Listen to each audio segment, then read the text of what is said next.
Assalamualaikum warahmatullahi wabarakatuh.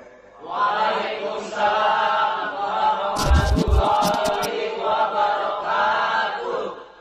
Bismillahirrahmanirrahim. Alhamdulillahi rabbil alamin. Wassalatu wassalamu ala ashrafil mursalin wa ala alihi wa ashabihil mujahidin at-tahirin, amma ba'du. Saudara-saudara kaum muslimin rahimakumullah.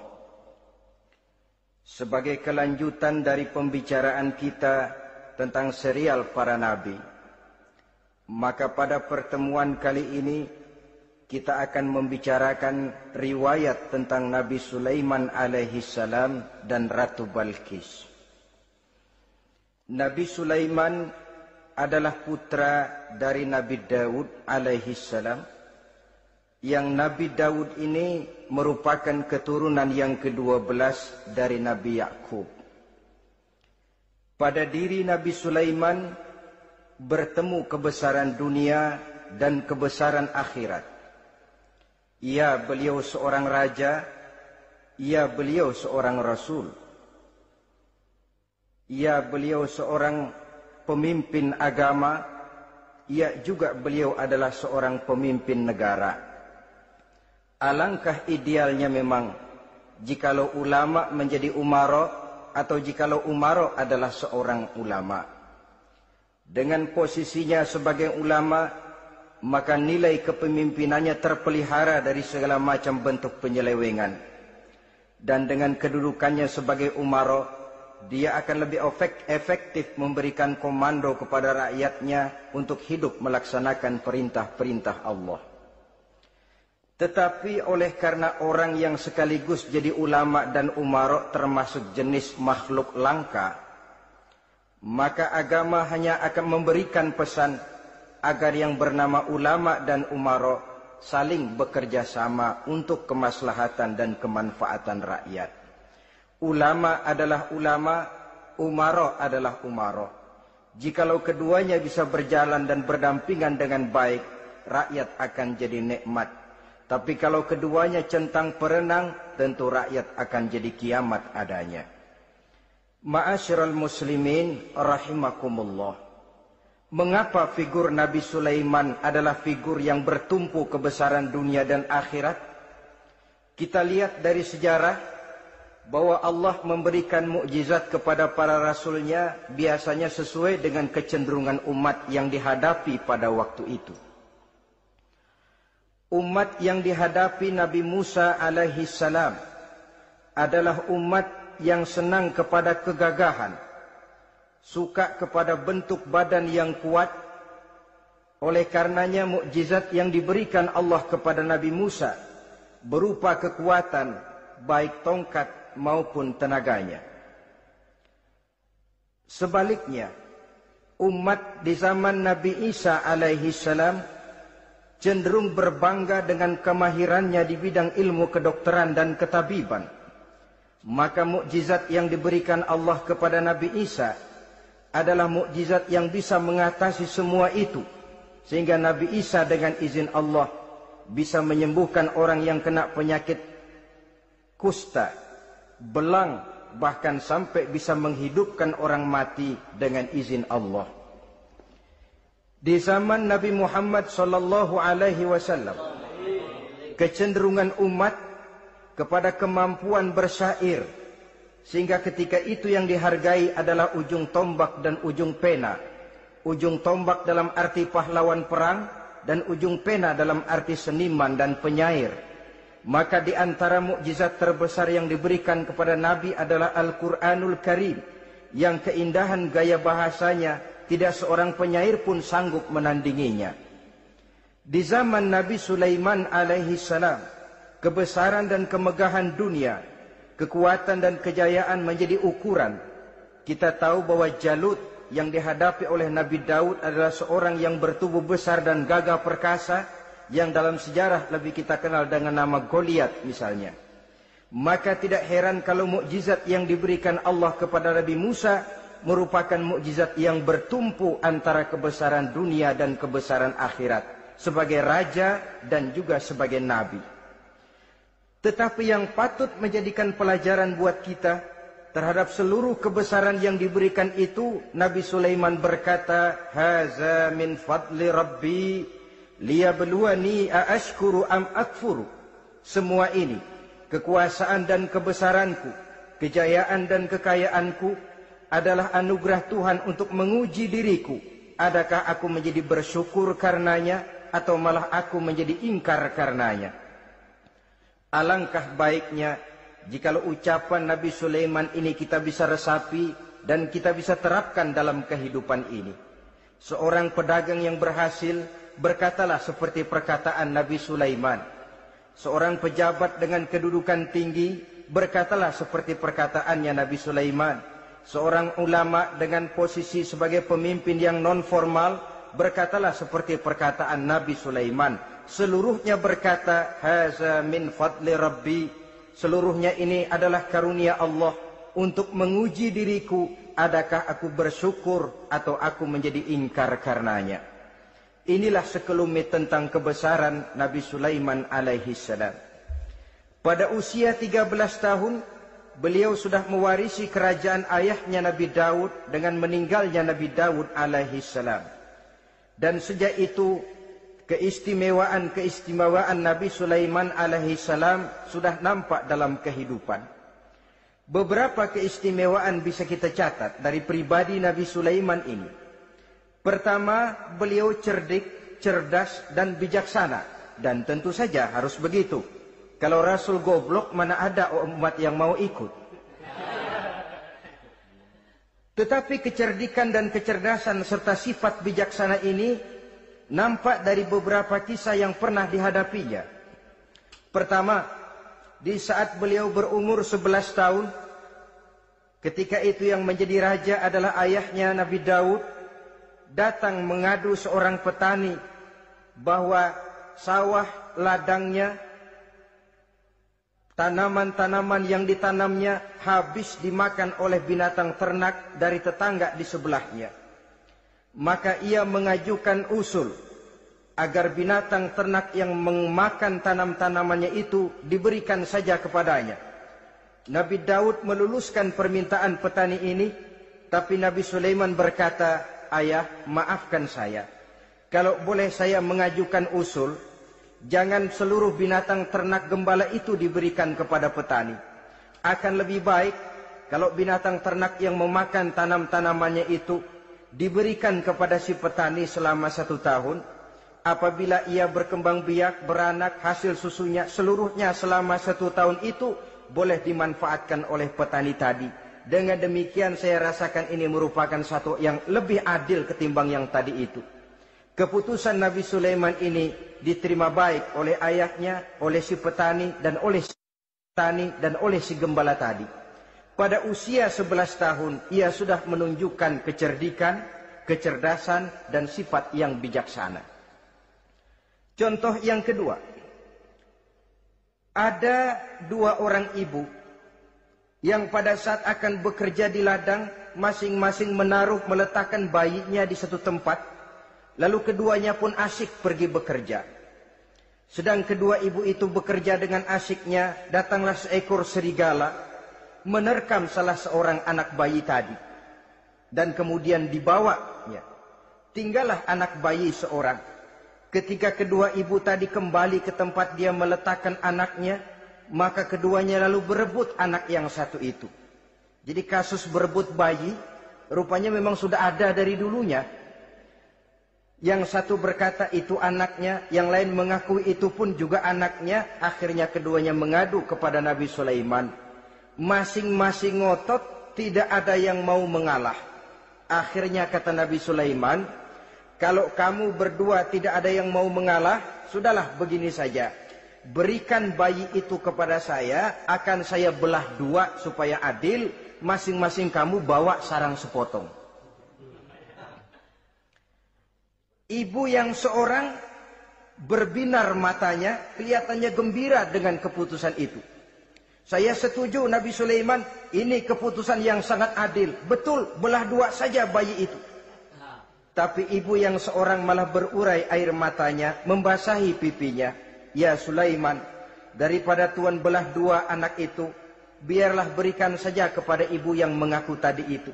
Tidak sampai hati saya melihat anak yang begini ini harus menjadi korban. Biarlah dia diasuh oleh ibu yang mengakuinya tadi, asal dia tetap hidup. Nabi Sulaiman tersenyum, lalu berkata kepada ibu yang berurai air mata tadi, ambillah anak ini bu, karena ia memang benar anak ibu. Sebab sekejam-kejamnya hati seorang ibu tidak akan sampai melihat anaknya dibelah dua. Adapun engkau ibu yang gembira, engkau sesungguhnya ibu yang kurang ajar. Cuma sekedar ngaku-ngaku, buktinya anak mau dibelah dua, kamu setuju. Ibu macam apa kamu anak dibelah dua setuju? Akhirnya ibu yang satu itu menerima hukuman yang setimpal karena mengakui sesuatu yang bukan haknya. Di sini kita lihat kebijaksanaan yang dimiliki oleh Nabi Sulaiman alaihi salam. Bukti yang ketiga, pada waktu beliau mengadakan jihad fi sabilillah, beliau mengadakan mobilisasi dana. Tidak cuma manusia, binatang seluruhnya ikut memberikan sumbangan. Ketika datang gajah, gajah nyumbang kerbau. Datang kerbau, kerbau nyumbang kambing. Datang kambing, kambing nyumbang ayam. Datang ayam nyumbang burung. Datang burung nyumbang balang. Datang balang nyumbang semut. Gajah yang nyumbang kerbau ngelihat balang nyumbang semut ketawa. Hei semut, balang, Nabi Sulaiman kamu berikan semut untuk apa kayak gitu kecilnya? Lihatin dong saya nyumbang kebo, kata gajah. Nabi Sulaiman tersenyum seraya bersabda, al-hadiyatu biqadril muhdi. Pemberian itu memang sesuai dengan kemampuan orang yang memberi. Kalau gajah nyumbang kerbau, itu wajar saja. Gajah besar, sumbangannya pun besar. Sebaliknya kalau balang nyumbang semut, itu juga memang pantas. Balang kecil, sumbangannya pun kecil. Yang tidak wajar kalau ada balang mau nyumbang kerbau, ada gajah nyumbang semut. Di sini kelihatan watak yang bijaksana dari Nabi Sulaiman alaihi salam. Ini merupakan ciri keistimewaannya. Setiap Rasul dibekali dengan sifat ini yang namanya sifat fatonah. Cerdik, cerdas, dan bijaksana. Yang ini memang merupakan mukjizat. Kecerdasan seorang Rasul tidak merupakan hasil sekolahan. Tapi merupakan bimbingan wahyu semata-mata. Dan ini yang tidak bisa ditandingi oleh manusia. Jadi jangan lalu ngambil dalih Rasul aja nggak sekolah pinter lalu ikut nggak sekolah ya goblok terus. Itu khususiat kok. Sifat yang namanya fatona itu merupakan bimbingan daripada wahyu. Adapun manusia, jikalau dia mau cerdik, jikalau dia mau cerdas, jikalau dia mau bijaksana, dia harus belajar. Ya lewat bangku sekolah, ya lewat teman bergaul, ya lewat bertanya kepada orang-orang pandai atau autodidak. Dengan hidup banyak membaca dari kehidupan ini. Dengan demikian nilai kecerdikan, kecerdasan dan kebijaksanaannya akan bisa meningkat adanya. Ini keistimewaan pertama. Keistimewaan yang kedua, Nabi Sulaiman diberikan kekuasaan oleh Allah sehingga bisa menguasai angin, jin, bahkan juga mengerti segala macam bahasa binatang.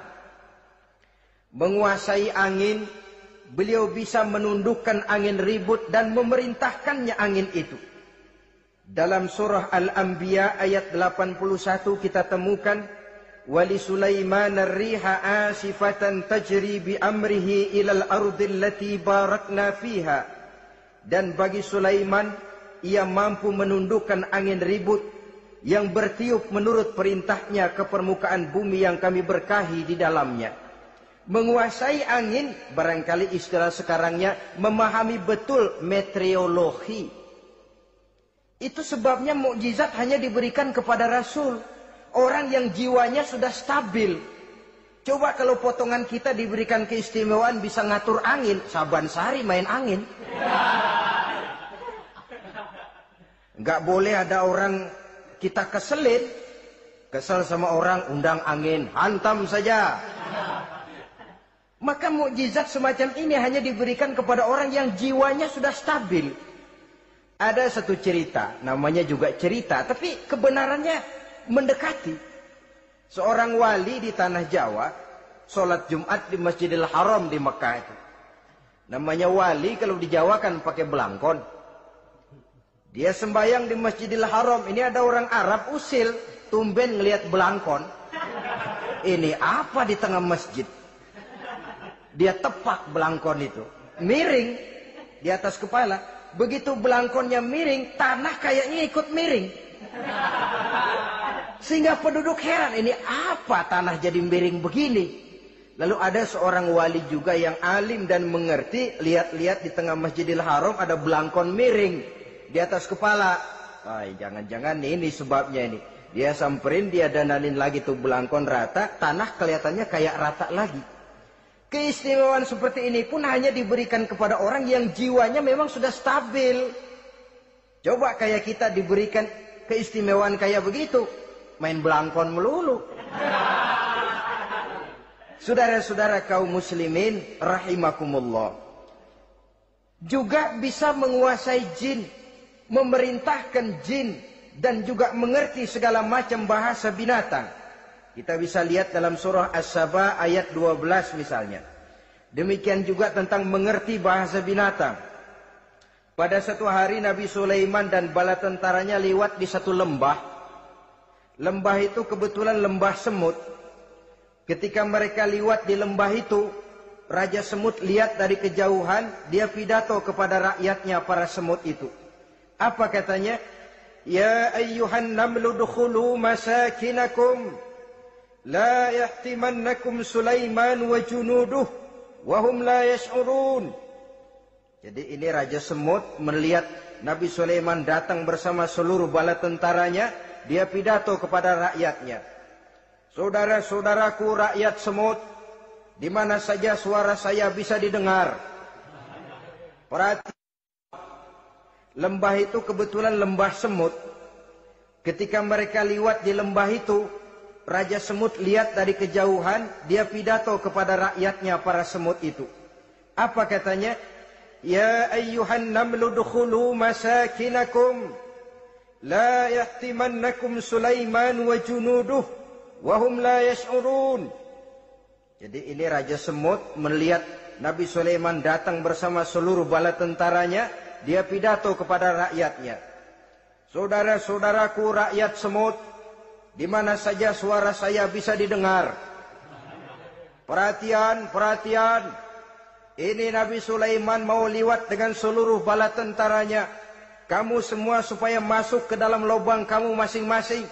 Sebab kalau kamu nggak masuk ke lubangmu masing-masing, akan diinjak oleh Sulaiman dan bala tentaranya. Sedangkan mereka tidak tahu kalau kamu kena injak. Masuklah semut itu seluruhnya ke dalam lubangnya masing-masing. Nabi Sulaiman senyum. Fatabassama dhahikan min qawliha. Mendengar ucapan Raja Semut ini, Nabi Sulaiman tersenyum. Lalu berkata, apa katanya? Rabbi auzi'ni an ashkura ni'mataka allati an'amta alayya wa ala walidayya wa an a'mala salihan tardahu wa adkhilni birahmatika fi ibadika salihin. Satu pengakuan yang tulus, yang jauh dari watak kesombongan. Mendengar Raja Semut berkata semacam itu, beliau senyum. Lalu berkata, wahai Allah, tetapkan kiranya hati saya ini untuk selalu bersyukur terhadap nikmat yang engkau karuniakan kepada saya.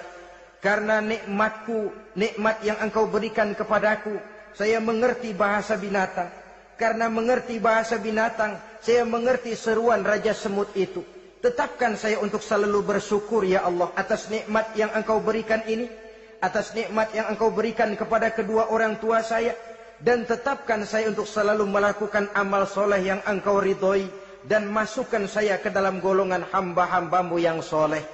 Satu pengakuan yang tulus, yang jauh dari sifat kesombongan. Mungkin kalau sombong yang lahir, begitu dengar Nabi Sulaiman bawa semut ngomong begitu, beliau akan berkata, iya masuk gede buruan. Tapi kan tidak. Malah beliau perintahkan bala tentaranya, pasukan berhenti. Ada apa Nabi Sulaiman? Di depan kita ada kerajaan semut.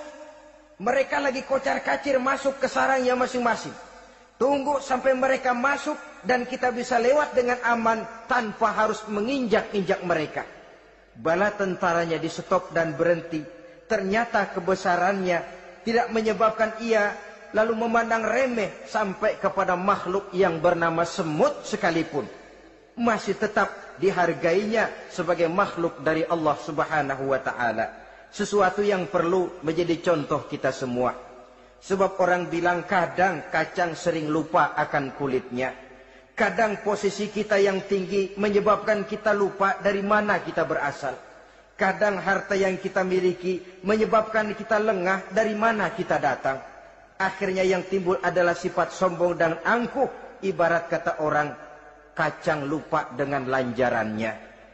Ma'asyiral muslimin rahimakumullah. Ini kebesaran dan keistimewaan yang diberikan Allah kepada Nabi Sulaiman alaihi salam. Apa yang perlu kita jadikan tamsil dan ibarat dari kebesaran ini? Saudara-saudara kaum muslimin rahimakumullah. Keadilan sebagai umara yang berpadu dengan kebijaksanaan sebagai ulama. Satu hari seorang sahabat bertanya kepada Rasulullah sallallahu alaihi wasallam, "Ya Rasul, kalau pada satu saat ajal merenggut Tuhan berlalu meninggalkan kami sekalian, kita berpisah untuk selamanya ya Rasul.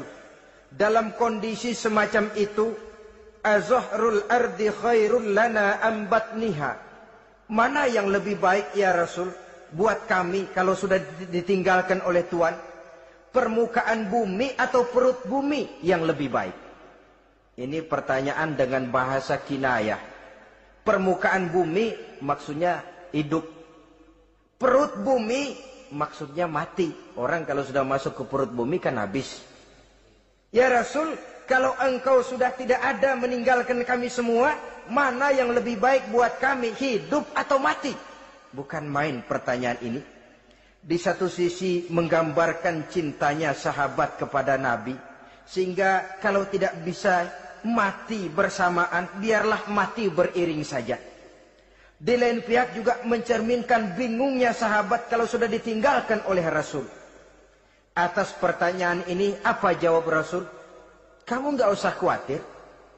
Walaupun aku sudah tidak ada, kembali ke hadratullah azza wa jalla, meninggalkan kamu semua, kamu tidak usah bingung.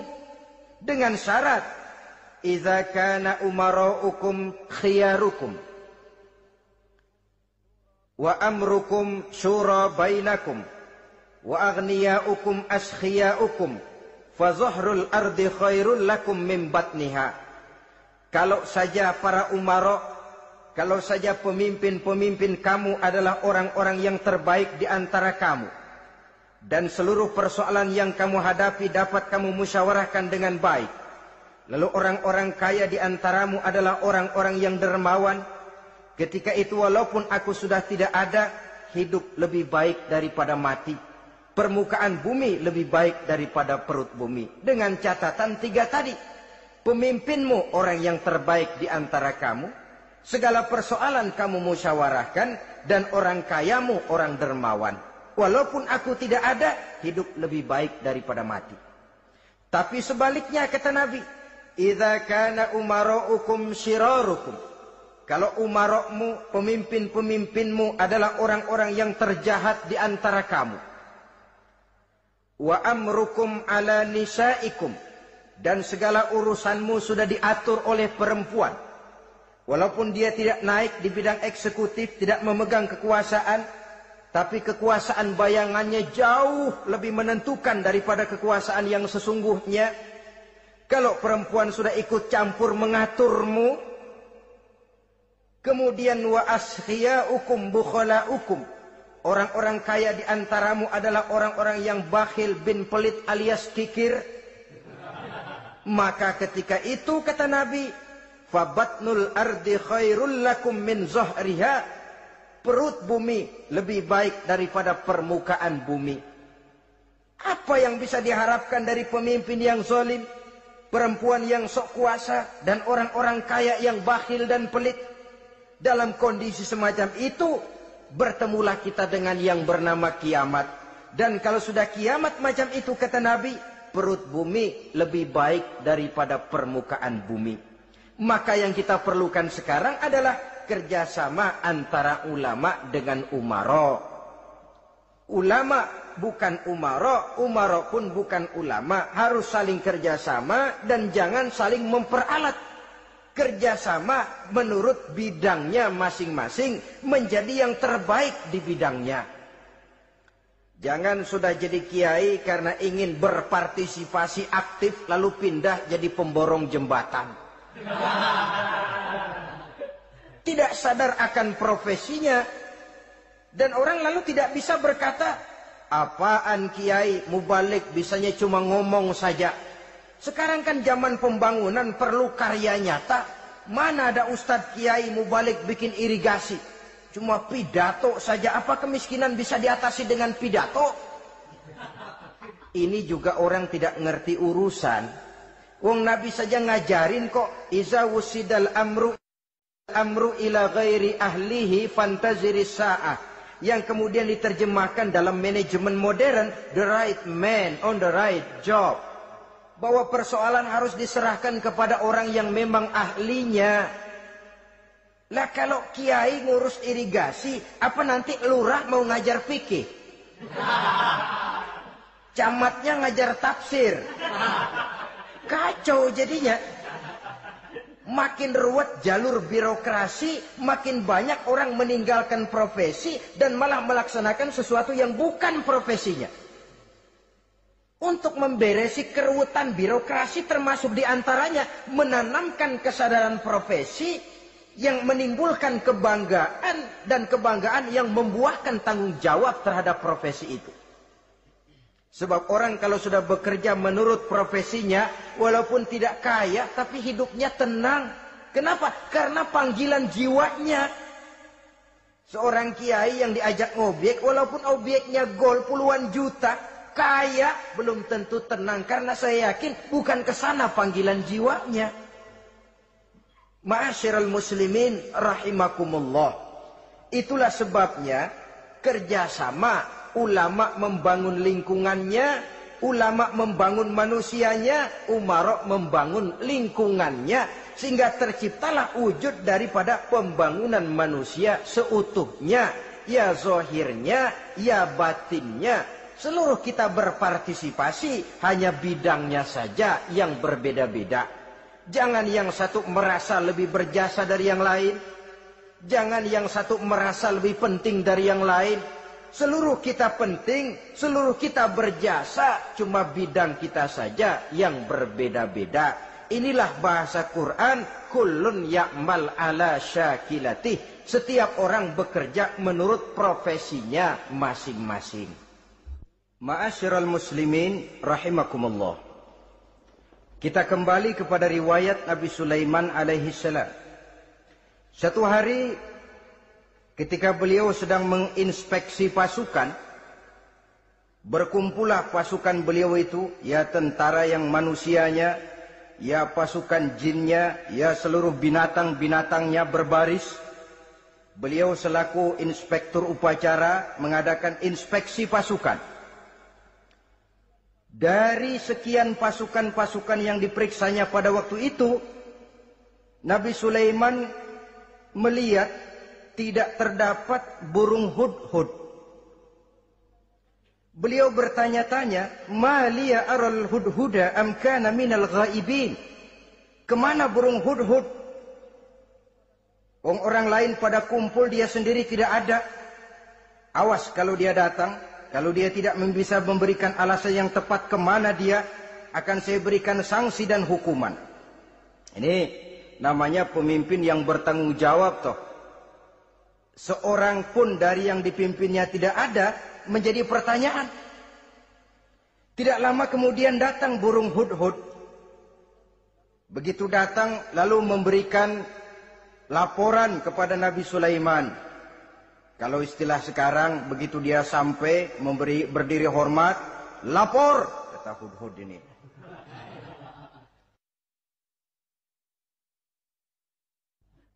Bagaimana Hudhud? Maaf Tuan Raja, saya terlambat. Iya, kenapa terlambat? Patroli Tuan Raja. Kemana saja kamu patroli? Keliling. Lalu apa hasilnya? Inni wajadtu mara'atan tamlikuhum wa utiyat min kulli syai'in wa laha arsun azim. Saya baru patroli ke satu negara yang bernama Sabah, Tuan Raja. Sabah, saudara tahu Sabah? Di mana itu? Dekat ibu kota Yaman sekarang. Di sana Tuan Raja, kata Hudhud ini, wajadtu mar'atan tamlikuhum. Yang jadi raja perempuan. Kalau Tuan raja besar, Tuan orang laki. Ayah Tuan raja besar Nabi Daud laki. Ini mah model Tuan Raja. Orangnya rajanya raja besar tapi perempuan. Tumben saya ngelihat ada raja perempuan. Kerajaannya begitu besar. Begitu. Iya. Lalu dia jadi raja bagaimana? Dia mewarisi kerajaan ayahnya Sri Baginda Raja Sarahil. Ketika ayahnya wafat dia naik. Walaha arsun azim. Singgasananya besar, bagus, antik Tuan Raja. Terus bagaimana lagi? Wajadtuha wa qaumaha yasjuduna lisyamsi min dunillah. Yang jadi pikiran saya Tuan Raja, dengan kekuasaan yang besar, mereka itu seluruhnya, seluruh bala tentaranya dan kaumnya, yasjuduna lisyamsi. Mereka menyembah matahari, bukan menyembah Allah. Mendengar ini Nabi Sulaiman tergerak hatinya. Waktu mendengar rajanya perempuan, kekuasaannya besar, belum tergerak. Tapi ketika sampai kepada yasjuduna lisyamsi, mereka sujud kepada matahari, di situ pribadi seorang rasulnya tergerak. Siapa nama ratu itu? Namanya Ratu Balkis Tuan Raja. Begini Hudhud. Laporan kamu saya terima. Alasan kamu datang terlambat bisa dipertanggungjawabkan. Kamu tidak kena hukuman. Cuma begini saja Hudhud. Karena kamu yang laporan, kamu yang tahu lokasi negaranya, kamu yang harus melaksanakan tugas ini. Apa Tuan Raja? Izhab bi kitabi hadza fa'alqih ilaihim. Kamu berangkat lagi ke negeri Sabah, bawa surat saya, berikan kepada mereka. Thumma tawalla anhum. Kemudian kamu berpaling dari mereka, tapi jangan pulang. Fanzur madza yarji'un. Lihat apa reaksi mereka setelah menerima surat ini. Baik Tuan Raja, baik. Nabi Sulaiman menulis sepucuk surat kepada Ratu Balkis. Dan surat itu dibawa oleh burung Hudhud tadi. Terbanglah si burung Hudhud ini ke negeri Sabah. Masuk ke istana Ratu Balkis. Dan surat itu jatuh di kamar Ratu Balkis. Diambil surat tadi, kemudian dibaca. Apa isi suratnya? Innahu min Sulaiman. Wa innahu bismillahirrahmanirrahim. Alla ta'lu alayya. Wa'tuni muslimin. Surat ini dari Sulaiman. Bismillahirrahmanirrahim. Jangan kamu merasa lebih tinggi dari aku. Datanglah kepadaku dan masuk ke dalam agama Islam. Suratnya singkat, padat, ultimatum. Jadi enggak pakai bahasa kembang, enggak pakai bahasa basi, langsung kepada isi. Surat ini dari Sulaiman. Bismillahirrahmanirrahim. Jangan kamu merasa lebih tinggi dari aku. Datanglah kepadaku dan masuklah ke dalam agama Islam. Ini yang disebut dakwah langsung tanpa pakai kembang. Saudara-saudara, menerima surat semacam ini, Ratu Balkis lalu ngumpulin para pembantu kerajaan, aparat pemerintah lah zaman sekarang. Termasuk menteri-menteri. Dipanggil sidang darurat di istana Ratu Balkis. membahas datangnya surat dari Nabi Sulaiman alaihissalam. Tuan-tuan para menteri, bagaimana Sri Ratu? Saya dapat surat. Dari mana? Dari Sulaiman. Katanya apa? Jangan kamu merasa lebih hebat dan lebih tinggi dariku. Datanglah kemari dan masuklah ke dalam agama Islam. Menurut pendapat tuan-tuan menteri, bagaimana surat ini? Apa kita penuhin permintaannya? Kita datang rame-rame masuk Islam? Oh, kata menteri, jangan dulu tuanku. Gengsi dong. Kita ini kan kerajaan besar. Tentara kita gagah. Masa mau menyerah tanpa syarat? Ini kan kerajaan besar. Tentara kita gagah. Masa mau menyerah tanpa syarat? Soal nanti kita kalah atau menang itu soal lain, Tuan Perdana Menteri, Tuan Ratu. Tapi bahwa kita punya harga diri itu harus kita tunjukkan lebih dulu. Jadi menurut Tuan Menteri bagaimana? Kami sih nunggu komando Tuan Putri saja. Artinya kalau boleh perang saja. Cuma mau duluin takut dikira nyelongcong. Kami sih gimana komando Tuan Ratu saja. Tuan komandokan berangkat, kami segera berangkat. Terserah Tuan Putri, kami seluruhnya loyal, taat dan setia menunggu titah dari Sri Paduka Ratu. Terima kasih para menteriku. Soal kesetiaanmu saya tidak meragukan. Tapi perang dimanapun selalu membawa kerugian. Kita menang, rugi, tentu jatuh korban. Apalagi kalau kita kalah. Dan raja-raja yang mengalahkan negeri-negeri lain selalu membawa kehinaan kepada negeri yang dikalahkannya. Jadi bagaimana? Sekarang begini saja. Kita ambil jalan tengah. Lalu, diplomasi dulu. Diplomasi macam apa, Tuan Ratu? Kita kirim utusan kepada Nabi Sulaiman. Dari sana nanti kita lihat reaksinya. Saya memang selama ini sudah dengar siapa itu Nabi Sulaiman.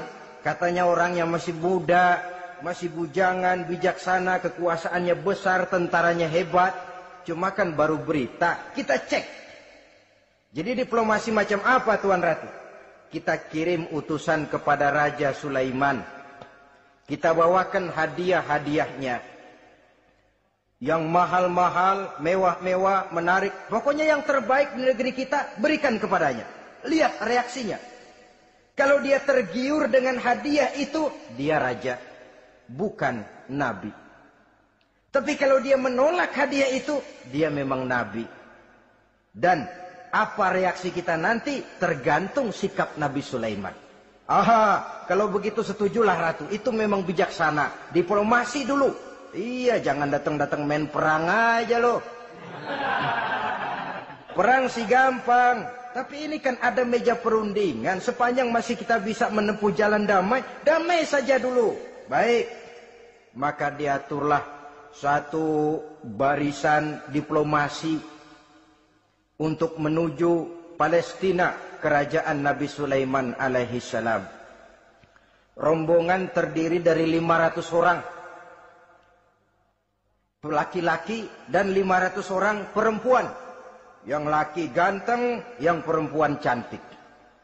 Yang laki dikendarai dengan kuda-kuda pilihan, dan yang perempuan dikendarai dengan keledai-keledai pilihan. Kuda dan keledai pun dihiasi begitu rupa, pelanaknya yang terbagus dilapis dengan sutra, sedangkan bawaan-bawaannya tidak lain daripada intan, berlian, mutiara, jamrud, yakut, kesturi, yang dilapis dengan sutra tenun yang asli. Pendeknya hadiah yang serba wah. Dan rombongan ini dipimpin oleh seorang diplomat ulung dari negeri Sabah bernama Munzir bin Amru. Ini ahli diplomasi dari negeri Sabah. Dipesanlah oleh Ratu Balkis, kalau datang nanti kamu ke negeri Sulaiman, sikapmu harus begini, begini, dan segala macam. Ditatar dulu. Sebab ini mau diplomasi tingkat tinggi. Baik, Sri Ratu. Nah, sudah mendengar perundingan ini, burung hudhud pulang. ke negeri Nabi Sulaiman, apel lagi, lapor Tuan Raja, bagaimana Hudhud? Sikapnya mereka akan mengutus utusan dengan membawa berbagai macam hadiah untuk datang ke negeri kita. Baik. Nabi Sulaiman kumpulkan tentaranya, terutama para jin. Hei tentaraku, khususnya kalian para jin, akan datang rombongan tamu besar ke negeri kita. Maka mulai saat ini saya komandokan, kamu bangun satu istana yang megah, yang belum pernah ada dalam waktu yang relatif singkat.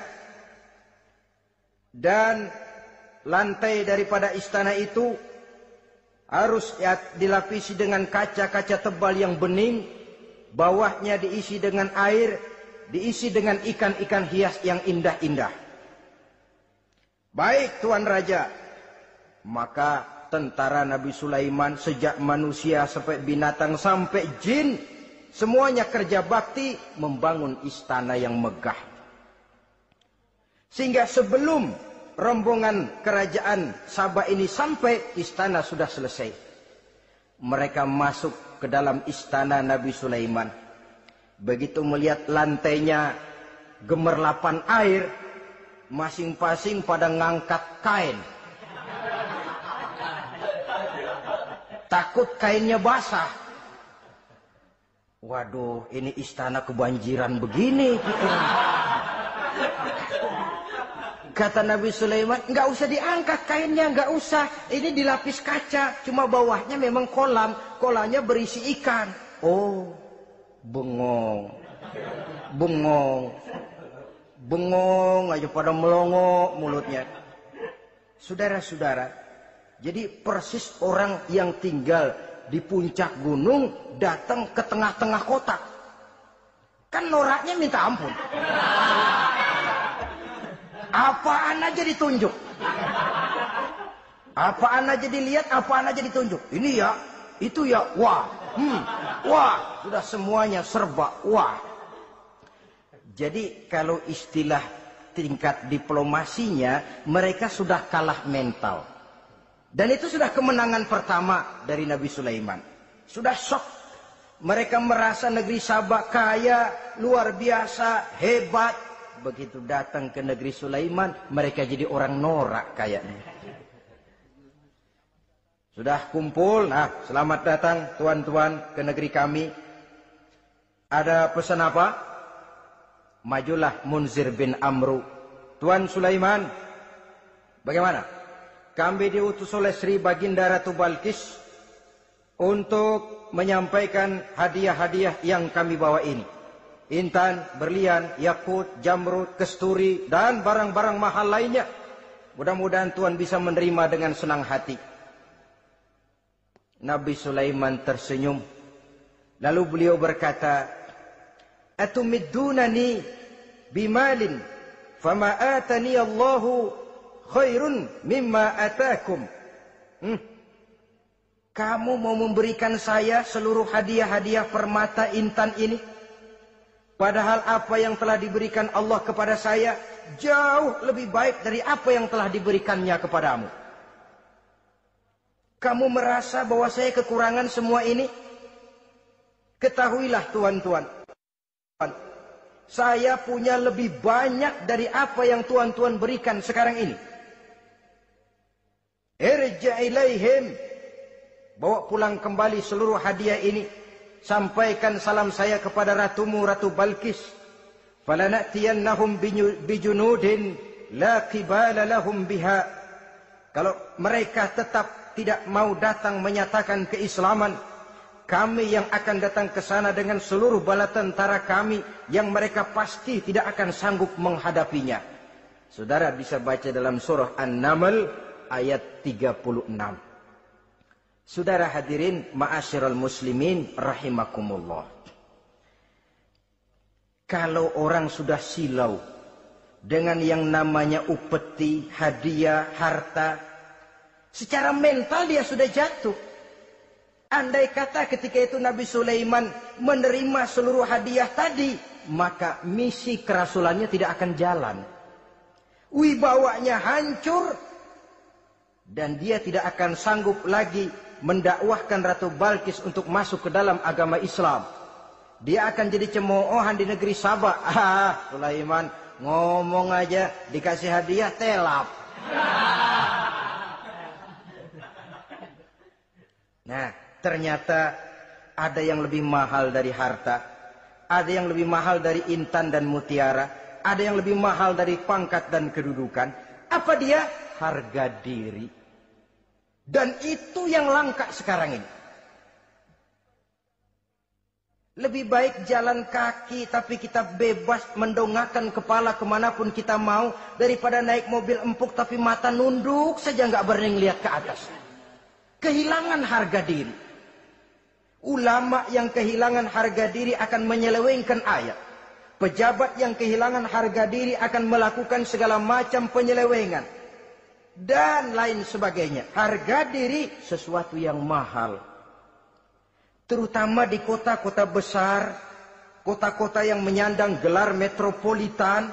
Biasanya harga diri ini sudah tidak dihiraukan orang lagi. Cuma untuk uang yang relatif kecil. Cuma untuk kedudukan yang temporer. Orang tidak segan-segan mengorbankan sesuatu yang paling mahal. Yang bernama harga diri. Akhirnya suap merajalela, sogok menjadi-jadi, semir pun menjamur. Bahkan malah kadang-kadang jadi target. Sehingga ada pernah berita jabatan wakil gubernur katanya dikomersilkan. Siapa yang bisa memberikan sekian puluh juta dia akan naik. Ini kalau sudah begini ya salam. Orang itu kalau memperoleh satu jabatan karena mengeluarkan banyak uang, percayalah saudara, begitu dia naik ke jabatan itu, langkah pertama yang dia lakukan, bagaimana supaya uangnya bisa kembali. Bukan bagaimana bekerja sebaik-baiknya, bukan bagaimana mensejahterakan rakyat sebaik-baiknya, karena dia merasa naik jabatan banyak mengeluarkan uang. Setelah dia naik, gimana supaya pulang modal dulu. Lebihnya kalau ada, baru bekerja buat rakyat. Itu pun kalau nggak keburu pensiun. Kadang-kadang malah lebih celaka lagi. Kalau sudah mau pensiun, baru bikin pemutihan. Wah, saya baru rajin iktikaf di masjid. Pergi haji. Kenapa? Udah pensiun.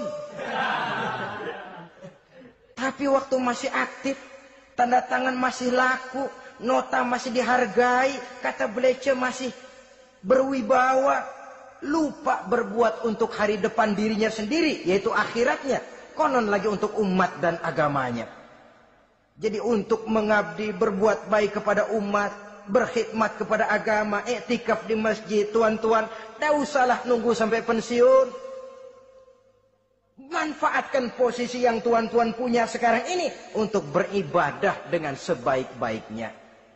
Itu pun masih bersyukur, masih bisa mengadakan pemutihan daripada tidak sama sekali. Cuma alangkah akan lebih efektifnya lagi kalau itu diawali pada saat kita masih mempunyai posisi kunci. Ini reaksi Sulaiman, saudara-saudara, diberikan hadiah yang mahal atau midunani bimalin. Kamu mau nyogok saya dengan hadiah ini? Yang diberikan Allah lebih hebat dari yang kau bawa sekarang ini. Apa yang saya cari? Oleh Allah saya telah diberikan sesuatu yang lebih besar dari yang kau bawa.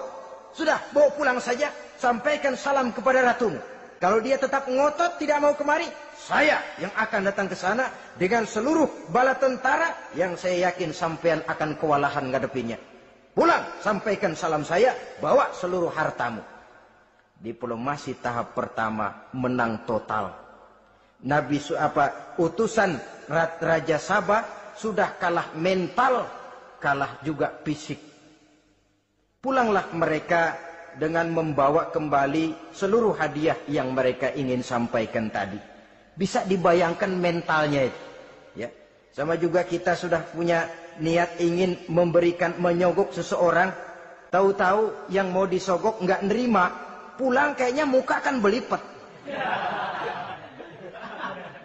Sulit ketemu orang. Jadi perasaan kita orang pada ngetawain aja. Padahal orang mah nggak tahu persoalannya. Tapi sikap mental sendiri itu. Jadi memang saudara-saudara, ini berkaitan. Walaupun yang mau nyogok banyak, kalau yang disogok nggak mau, nggak jadi. Walaupun ada yang minta disogok, kalau yang mau nyogok nggak ada, juga nggak nyetel. Lah ini nyetel, yang mau nyogok banyak, yang disogok pun ada. Jadilah perbuatan itu. Ma'asyiral muslimin rahimakumullah. Sampai mereka di kerajaan Sabah, mereka ceritakan itu. Ratu Balkis bengong. Ternyata yang saya dengar selama ini memang benar rupanya. Sulaiman bukan cuma raja, tapi juga rasul. Bukan cuma pemimpin negara, tapi juga pemimpin agama. Lalu bagaimana, Sri Ratu? Biar saya pikir-pikir dulu. Pikir. Bagaimana ya? Sudahlah, begini saja. Kita sekarang berangkat ke negeri Nabi Sulaiman. Saya yang akan langsung memimpin rombongan. Ada dua tujuan Ratu Balkis sebenarnya. Tujuan pertama ingin melihat dengan mata kepala sendiri kebesaran Sulaiman yang selama ini dia cuma dengar beritanya saja. Yang kedua, ada udang di balik batu. Kalau setelah Nabi Sulaiman nanti melihat kecantikan Ratu Balkis ini, dia bisa fly. Nah, istilah anak sekarang, dia bisa fly. Nah, siapa tahu kan karena kecantikannya Nabi Sulaiman lalu jatuh hati dan Dewi Amor pun bicara. Nanti bila mata bertemu mata, bibir ikut senyum, hati berdetak. Maka terjadilah magnet-magnet saling bersentuhan, percintaan tingkat tinggi. Kan lumayan dapat suami, dapat pacar seorang raja besar. Jadi dengan harapan ini berangkatlah langsung memimpin rombongan. Ada dua tujuan Ratu Balkis sebenarnya. Tujuan pertama ingin melihat dengan mata kepala sendiri kebesaran Sulaiman yang selama ini dia cuma dengar beritanya saja. Yang kedua, ada udang di balik batu. Kalau setelah Nabi Sulaiman nanti melihat kecantikan Ratu Balkis ini, dia bisa fly. Nah, istilah anak sekarang, dia bisa fly. Nah, siapa tahu kan karena kecantikannya Nabi Sulaiman lalu jatuh hati dan Dewi Amor pun bicara. Nanti bila mata bertemu mata, bibir ikut senyum, hati berdetak. Maka terjadilah magnet-magnet saling bersentuhan, percintaan tingkat tinggi. Kan lumayan dapat suami, dapat pacar seorang raja besar. Jadi dengan harapan ini berangkatlah Ratu Balkis ke negeri Nabi Sulaiman. Hud lapor lagi. Lapor. Bagaimana Hud? Ini Ratu Balkis yang mimpin sekarang. Baik, kita siap-siap. Begini saja, kata Nabi Sulaiman. Siapa yang bisa bawa singgasana Ratu Balkis ke sini? Jin Ifrit tampil. Saya. Berapa lama kamu perlukan untuk membawa singgasana Ratu Balkis kemari? Sebelum Tuan bangun dari tempat duduk, itu singgasana sudah bisa sampai kemari, Tuan Raja. Bagus. Ada yang bisa lebih cepat? Saya, kata seorang ulama. Berapa lama? Sebelum Tuan kedip. Asal Tuan kedip, Tuan melek lagi, singgasana sudah sampai di sini. Baik, kerjakan. Dalam waktu sekejap itu singgasana Ratu Balkis sudah sampai di istana Nabi Sulaiman. Pasang di sini, biar dia dudukin nanti.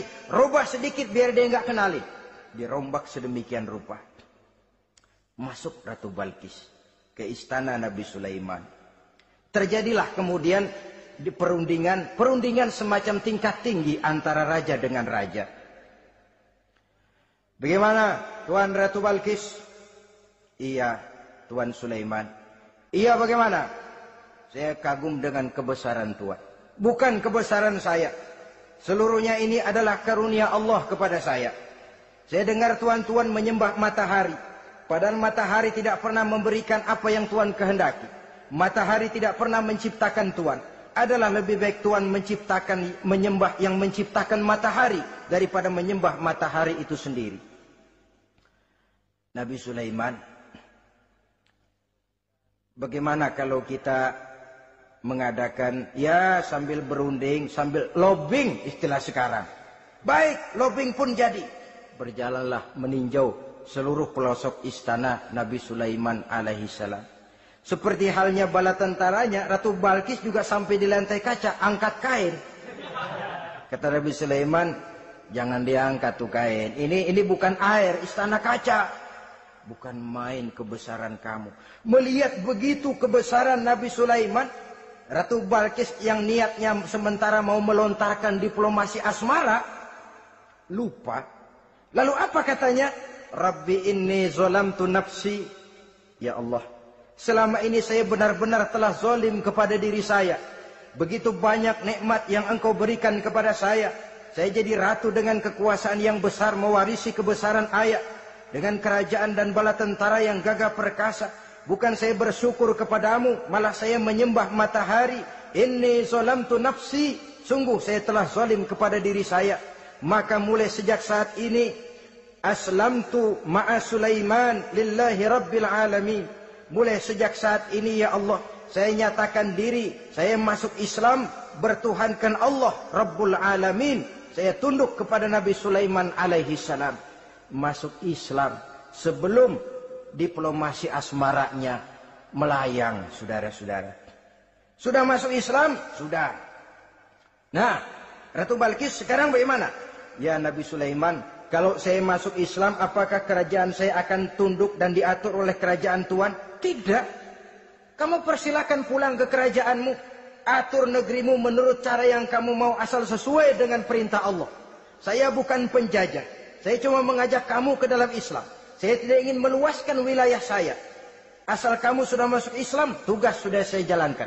Perkara kerajaanmu, kau pulang, kau atur dan kau tetap jadi raja. Jangan merasa kalau sudah masuk Islam lalu kerajaanmu saya caplok. Islam bukan penjajah, Ratu Balkis. Baiklah Nabi Sulaiman, saya tahu. Tapi untuk melanggengkan kerjasama antara kerajaan Sabah dengan kerajaan Tuhan, caranya bagaimana? Mulain ngojok-ngojok. Dia nggak bilang, lu demen aja deh sama gue. Enggak. Cuma untuk jangka panjang. Jangka panjangnya Sulaiman, supaya kita tetap bisa kerjasama, caranya bagaimana? Ya supaya kerajaan berumur panjang, kau harus punya keturunan, kata Nabi Sulaiman. Itu kan berarti saya harus nikah. Memang. Tapi saya ratu. Suami saya kan paling kurang juga harus maharaja, sahansah. Ya sebenarnya sih cuma dia nggak bilang aja. Di kerajaan gue nggak ada yang setimpal, gue maunya sama elo. Itu kalau bahasa kita, cuma ini kan bahasa perempuan. Perempuan kan paling pinter nahan perasaan. Nggak kayak orang laki. Orang laki kalau lagi mabok cinta, teler. Sama siapa aja dia cerita. Gue kan lagi demen sama si Ano. Lain sama perempuan, dia paling bisa jaga perasaan. Saya kalau begitu, saya harus kawin dengan maharaja.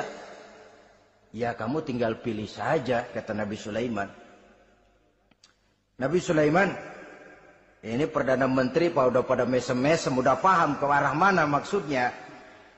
Bagaimana kalau kita kukuhkan saja dua kerajaan ini, Nabi Sulaiman?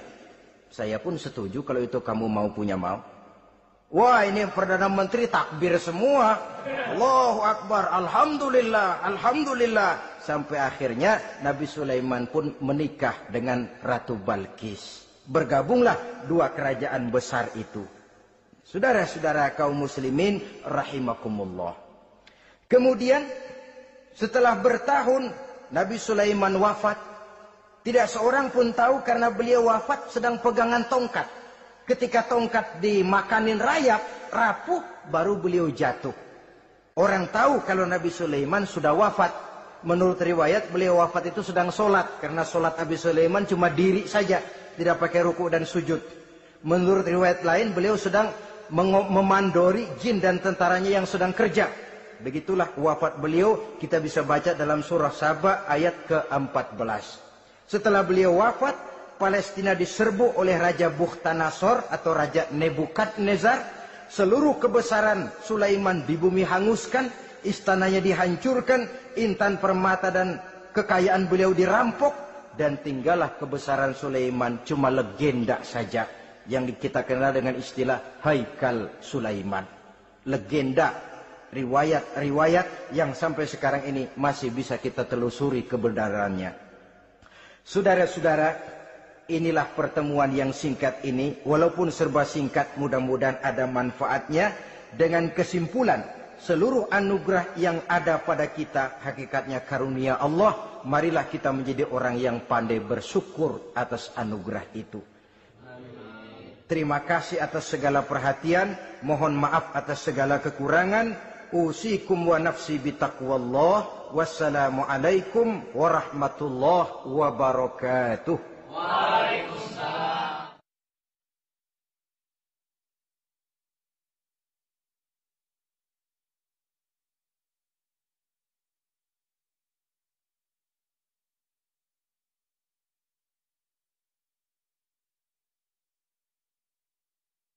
Bimalin fama atani Allahu khairun mimma atakum. Kamu mau memberikan saya seluruh hadiah-hadiah permata intan ini, padahal apa yang telah diberikan Allah kepada saya jauh lebih baik dari apa yang telah diberikannya kepadamu. Kamu merasa bahwa saya kekurangan semua ini?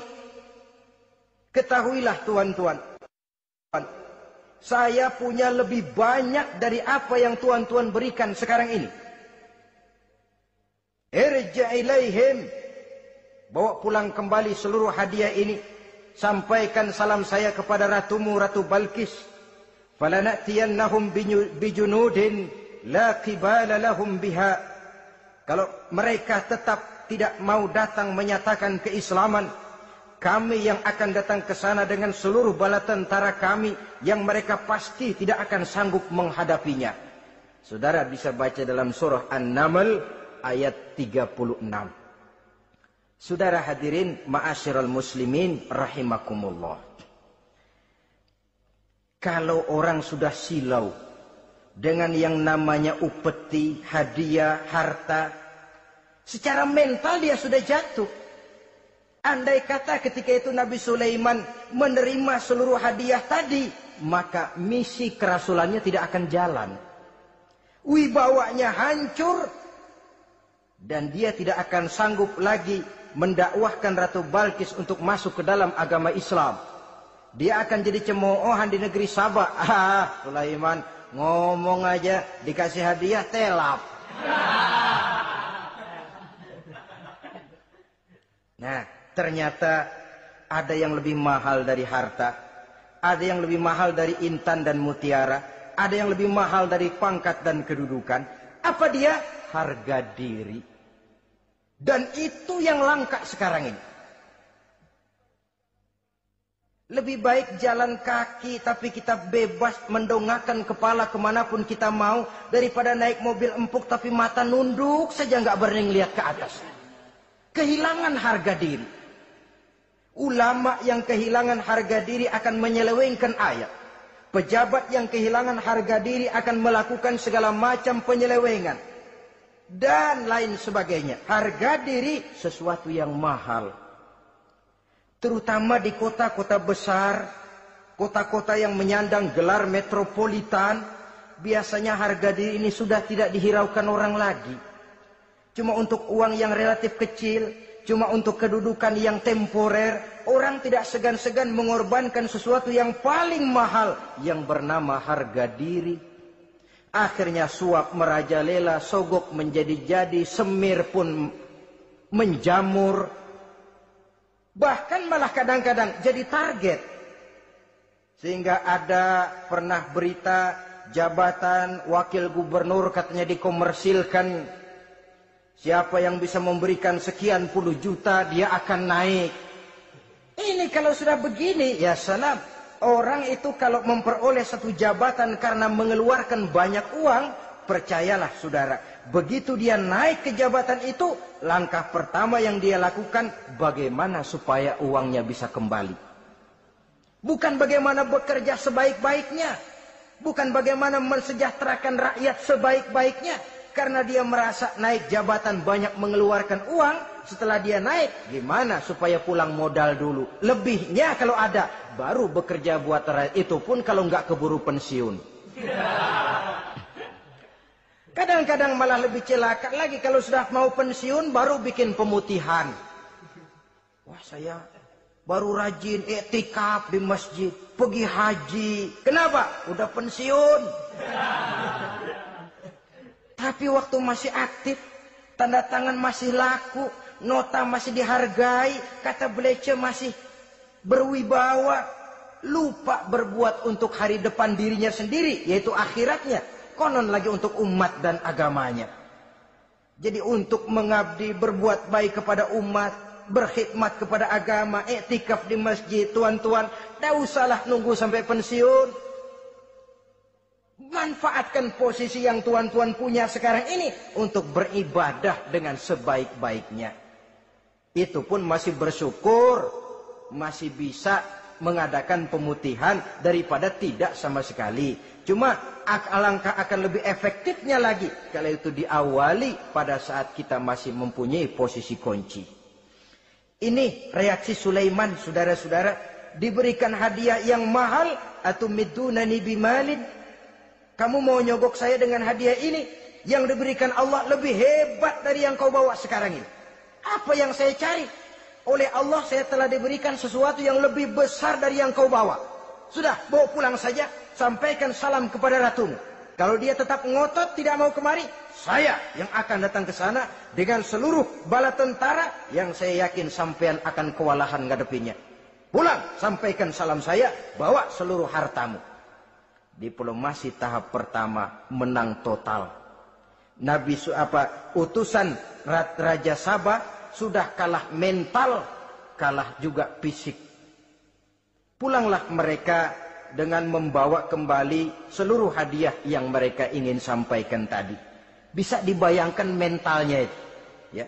Sama juga kita sudah punya niat ingin menyogok seseorang, tahu-tahu yang mau disogok nggak nerima, pulang kayaknya muka kan belipet. Sulit ketemu orang. Jadi perasaan kita orang pada ngetawain aja. Padahal orang mah nggak tahu persoalannya. Itu sikap mental sendiri itu.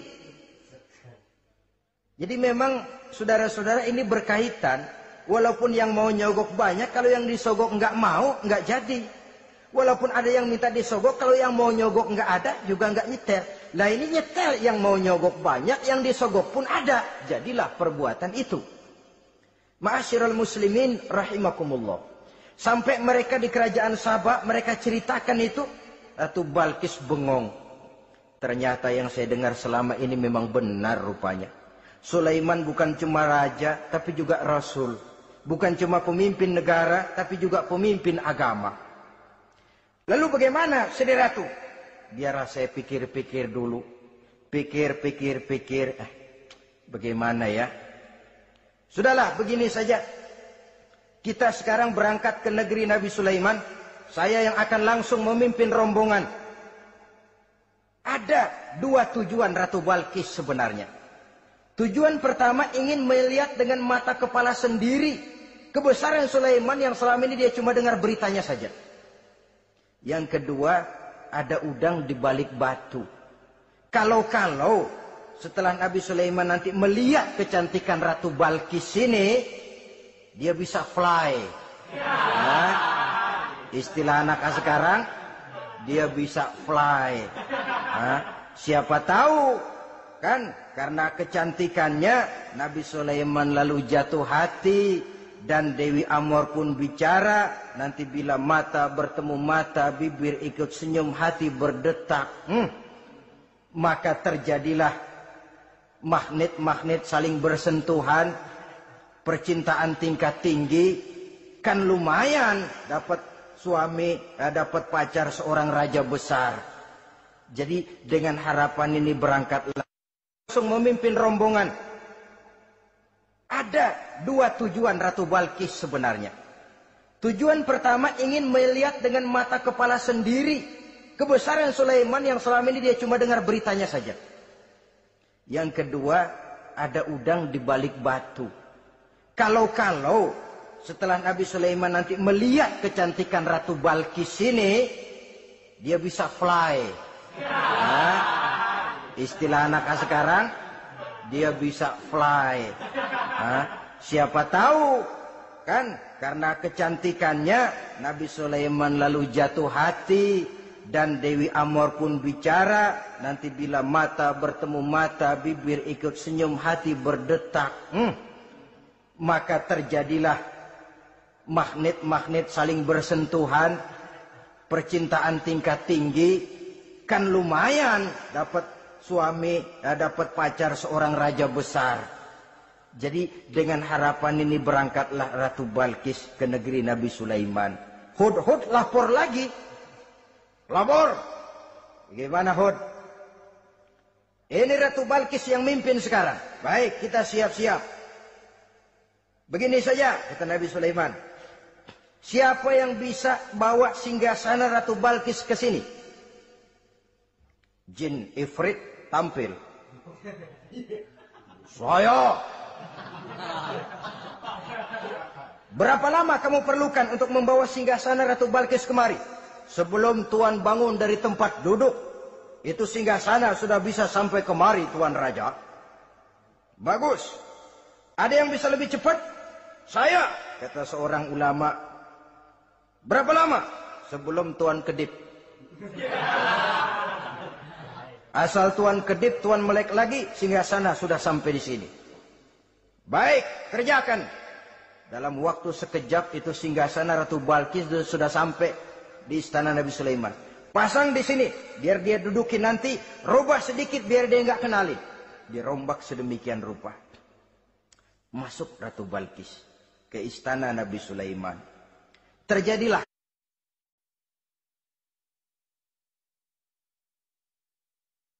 Assalamualaikum warahmatullahi wabarakatuh.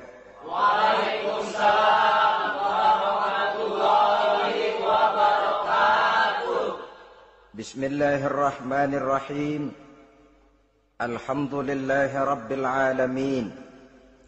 Wassalatu wassalamu ala ashrafil mursalin wa ala alihi wa ashabihil mujahidin at-tahirin, amma ba'du. Saudara-saudara kaum muslimin rahimakumullah. Sebagai kelanjutan dari pembicaraan kita tentang serial para nabi, maka pada pertemuan kali ini kita akan membicarakan riwayat tentang Nabi Sulaiman alaihi salam dan Ratu Balkis. Nabi Sulaiman adalah putra dari Nabi Daud alaihi salam, yang Nabi Daud ini merupakan keturunan yang ke-12 dari Nabi Yakub. Pada diri Nabi Sulaiman bertemu kebesaran dunia dan kebesaran akhirat. Ya, beliau seorang raja, ya beliau seorang rasul. Ya, beliau seorang pemimpin agama, ya juga beliau adalah seorang pemimpin negara. Alangkah idealnya memang jikalau ulama menjadi umara, atau jikalau umara adalah seorang ulama. Dengan posisinya sebagai ulama, maka nilai kepemimpinannya terpelihara dari segala macam bentuk penyelewengan. Dan dengan kedudukannya sebagai umara, dia akan lebih efektif memberikan komando kepada rakyatnya untuk hidup melaksanakan perintah-perintah Allah. Tetapi oleh karena orang yang sekaligus jadi ulama dan umara termasuk jenis makhluk langka, maka agama hanya akan memberikan pesan agar yang bernama ulama dan umara saling bekerja sama untuk kemaslahatan dan kemanfaatan rakyat. Ulama adalah ulama, umara adalah umara.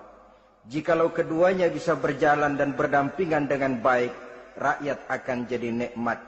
Tapi kalau keduanya centang perenang, tentu rakyat akan jadi kiamat adanya. Ma'asyiral muslimin rahimakumullah. Mengapa figur Nabi Sulaiman adalah figur yang bertumpu kebesaran dunia dan akhirat? Kita lihat dari sejarah bahwa Allah memberikan mukjizat kepada para rasulnya biasanya sesuai dengan kecenderungan umat yang dihadapi pada waktu itu. Umat yang dihadapi Nabi Musa alaihi salam adalah umat yang senang kepada kegagahan, suka kepada bentuk badan yang kuat. Oleh karenanya mukjizat yang diberikan Allah kepada Nabi Musa berupa kekuatan baik tongkat maupun tenaganya.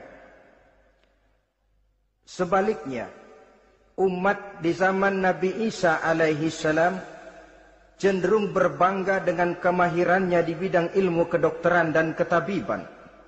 Maka mukjizat yang diberikan Allah kepada Nabi Isa adalah mukjizat yang bisa mengatasi semua itu, sehingga Nabi Isa dengan izin Allah bisa menyembuhkan orang yang kena penyakit kusta, belang, bahkan sampai bisa menghidupkan orang mati dengan izin Allah. Di zaman Nabi Muhammad sallallahu alaihi wasallam, kecenderungan umat kepada kemampuan bersyair, sehingga ketika itu yang dihargai adalah ujung tombak dan ujung pena. Ujung tombak dalam arti pahlawan perang dan ujung pena dalam arti seniman dan penyair. Maka di antara mukjizat terbesar yang diberikan kepada Nabi adalah Al-Quranul Karim, yang keindahan gaya bahasanya tidak seorang penyair pun sanggup menandinginya.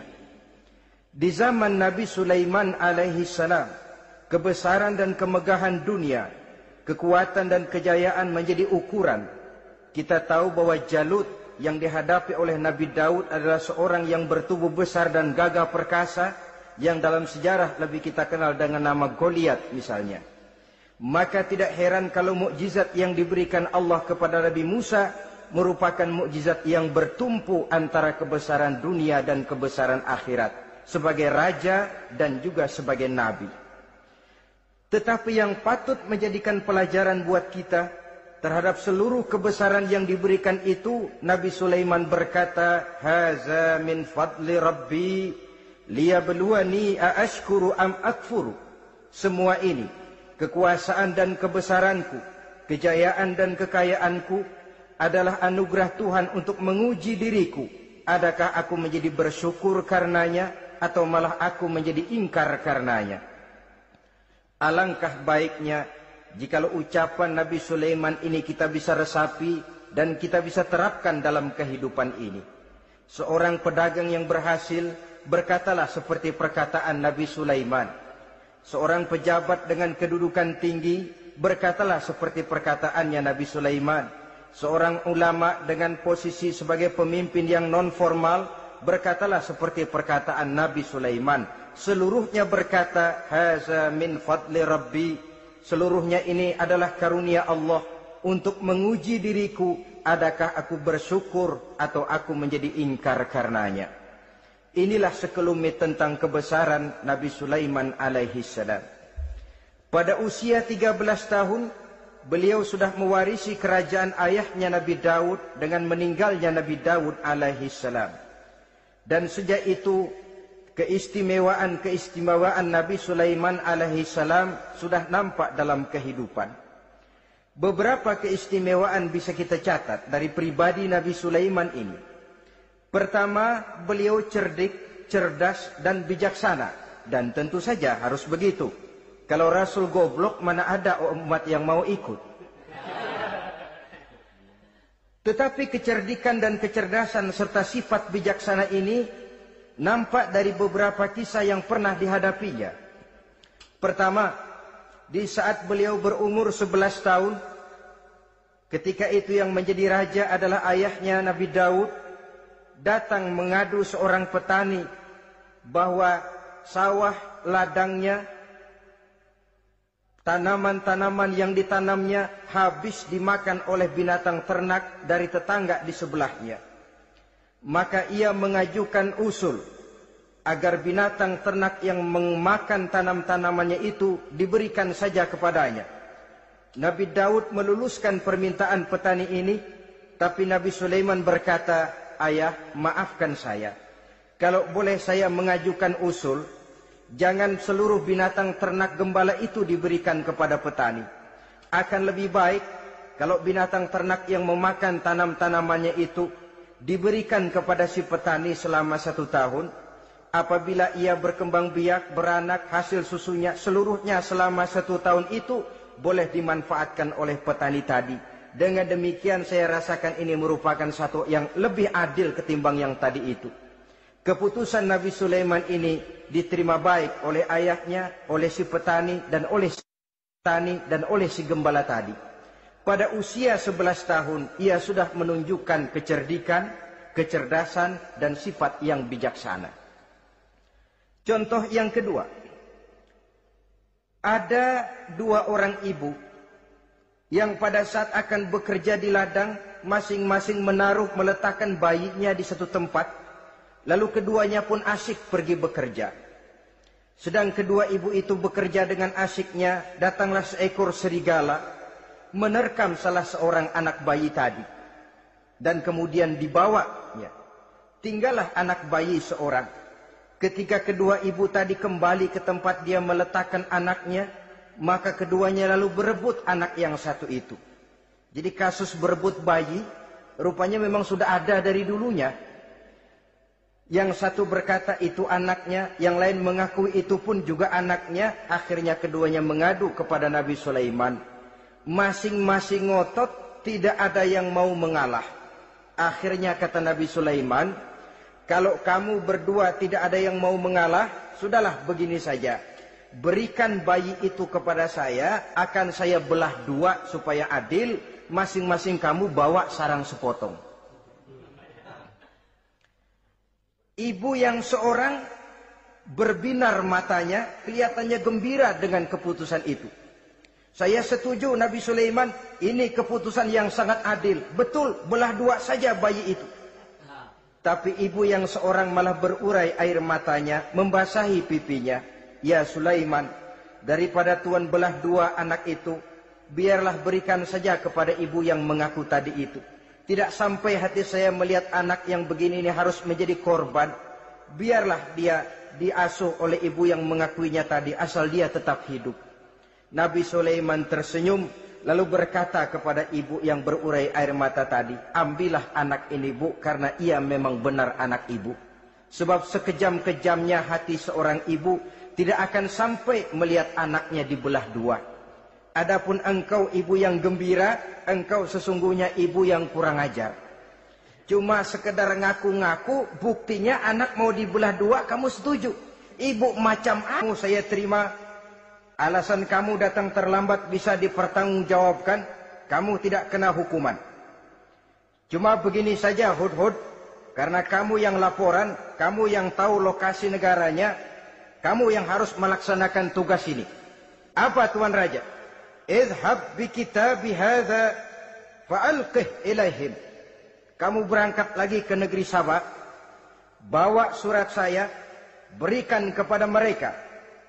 Thumma tawalla anhum, kemudian kamu berpaling dari mereka, tapi jangan pulang.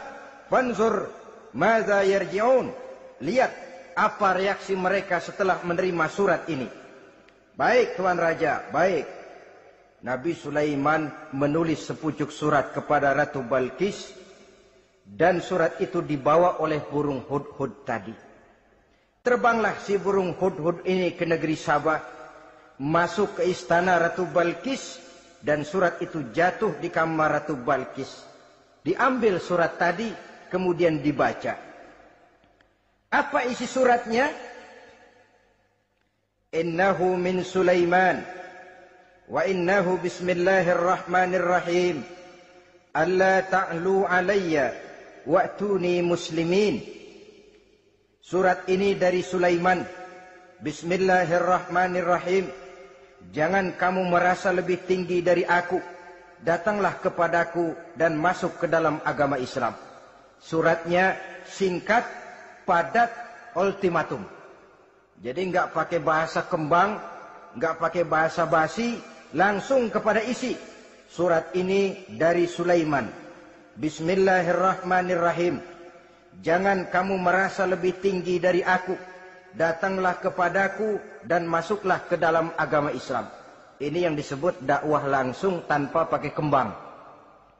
Saudara-saudara, menerima surat semacam ini, Ratu Balkis lalu ngumpulin para pembantu kerajaan, aparat pemerintah lah zaman sekarang. Termasuk menteri-menteri dipanggil sidang darurat di istana Ratu Balkis membahas datangnya surat dari Nabi Sulaiman alaihissalam. Tuan-tuan para menteri, bagaimana Sri Ratu? Saya dapat surat. Dari mana? Dari Sulaiman. Katanya apa? Jangan kamu merasa lebih hebat dan lebih tinggi dariku. Datanglah kemari dan masuklah ke dalam agama Islam. Menurut pendapat tuan-tuan menteri, bagaimana surat ini? Apa kita penuhin permintaannya? Kita datang rame-rame masuk Islam? Oh, kata menteri, jangan dulu tuanku. Gengsi dong. Kita ini kan kerajaan besar. Tentara kita gagah. Masa mau menyerah tanpa syarat? Ini kan kerajaan besar. Tentara kita gagah. Masa mau menyerah tanpa syarat?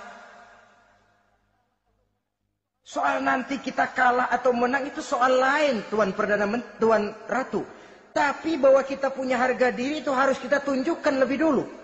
Jadi menurut Tuan Menteri bagaimana? Kami sih nunggu komando Tuan Putri saja. Artinya kalau boleh perang saja. Cuma mau duluin takut dikira nyelongcong. Kami sih gimana komando Tuan Ratu saja. Tuan komandokan berangkat, kami segera berangkat.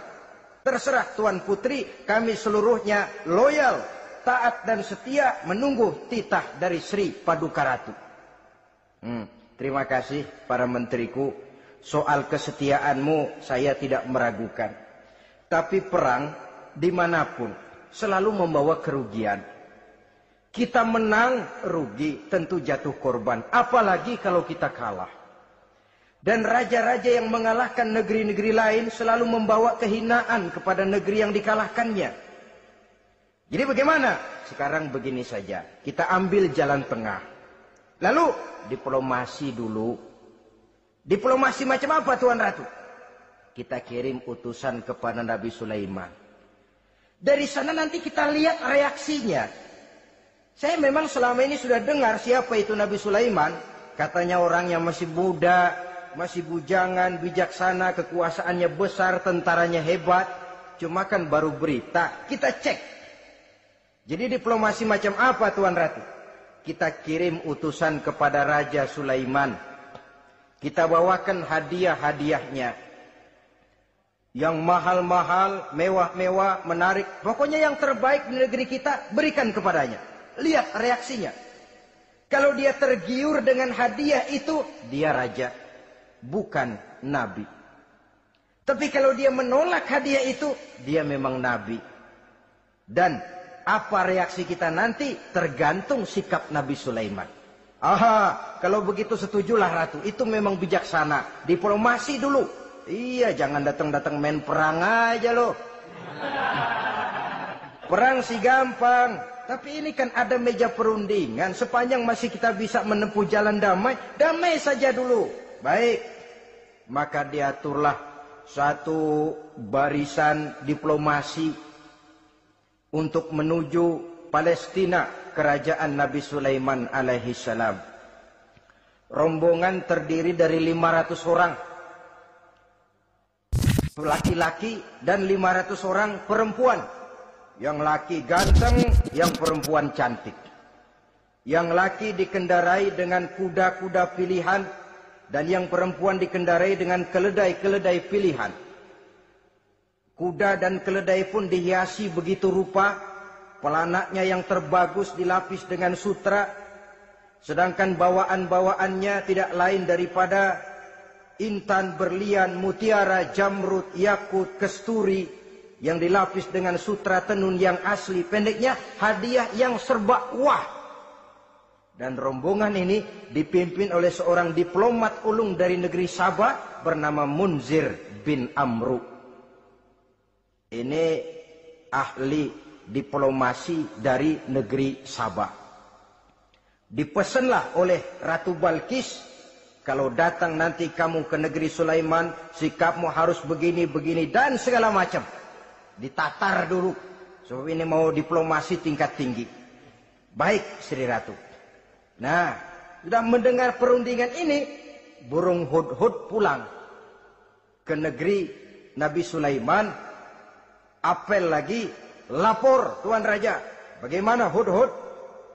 Sikapnya mereka akan mengutus utusan dengan membawa berbagai macam hadiah untuk datang ke negeri kita.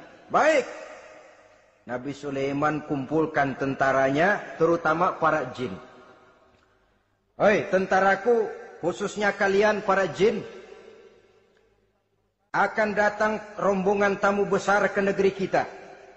Maka mulai saat ini saya komandokan, kamu bangun satu istana yang megah, yang belum pernah ada, dalam waktu yang relatif singkat. Dan lantai daripada istana itu harus dilapisi dengan kaca-kaca tebal yang bening. Bawahnya diisi dengan air, diisi dengan ikan-ikan hias yang indah-indah. Baik Tuan Raja. Maka tentara Nabi Sulaiman, sejak manusia sampai binatang sampai jin, semuanya kerja bakti membangun istana yang megah. Sehingga sebelum rombongan kerajaan Sabah ini sampai, istana sudah selesai. Mereka masuk ke dalam istana Nabi Sulaiman. Begitu melihat lantainya gemerlapan air, masing-masing pada ngangkat kain. Takut kainnya basah. Waduh, ini istana kebanjiran begini. Kata Nabi Sulaiman, nggak usah diangkat kainnya, nggak usah. Ini dilapis kaca, cuma bawahnya memang kolam. Kolamnya berisi ikan. Oh, bengong.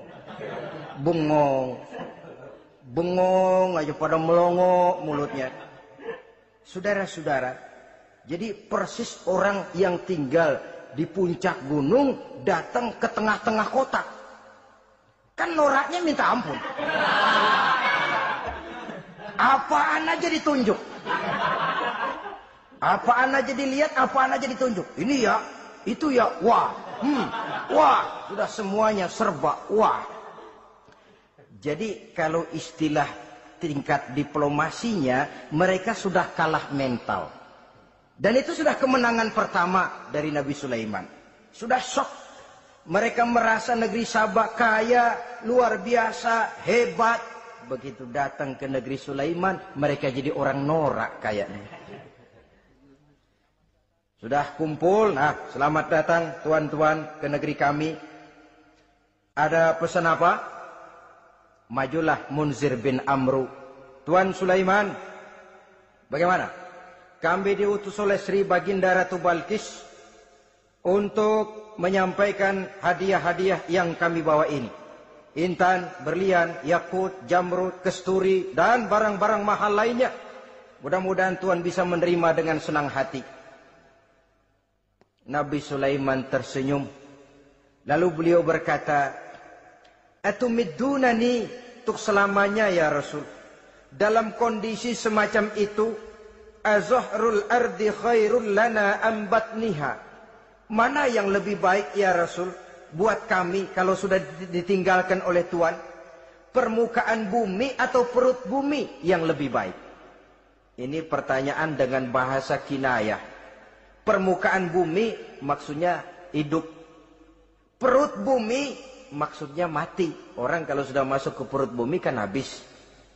Ya Rasul, kalau engkau sudah tidak ada meninggalkan kami semua, mana yang lebih baik buat kami, hidup atau mati?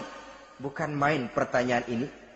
Di satu sisi menggambarkan cintanya sahabat kepada Nabi. Sehingga kalau tidak bisa mati bersamaan, biarlah mati beriring saja. Di lain pihak juga mencerminkan bingungnya sahabat kalau sudah ditinggalkan oleh Rasul. Atas pertanyaan ini, apa jawab Rasul? Kamu nggak usah khawatir. Walaupun aku sudah tidak ada, kembali ke hadratullah azza wa jalla, meninggalkan kamu semua, kamu tidak usah bingung. Dengan syarat, idza kana umara'ukum khiyarukum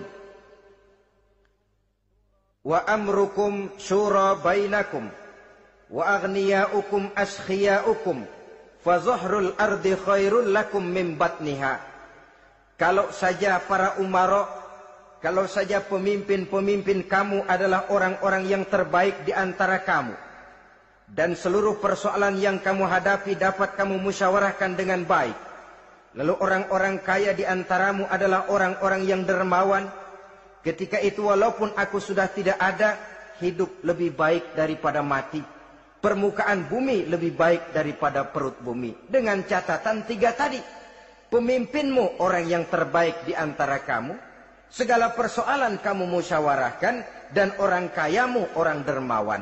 Walaupun aku tidak ada, hidup lebih baik daripada mati.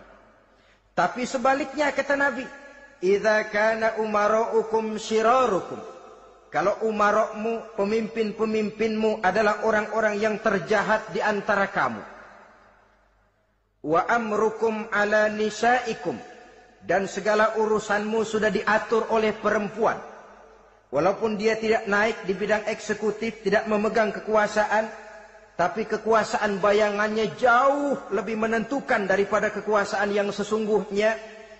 Kalau perempuan sudah ikut campur mengaturmu, kemudian wa askhiyaukum bukhalaukum, orang-orang kaya di antaramu adalah orang-orang yang bakhil bin pelit alias kikir, maka ketika itu kata Nabi, fabatnul ardi khairul lakum min zahriha, perut bumi lebih baik daripada permukaan bumi. Apa yang bisa diharapkan dari pemimpin yang zalim, perempuan yang sok kuasa, dan orang-orang kaya yang bakhil dan pelit? Dalam kondisi semacam itu, bertemulah kita dengan yang bernama kiamat.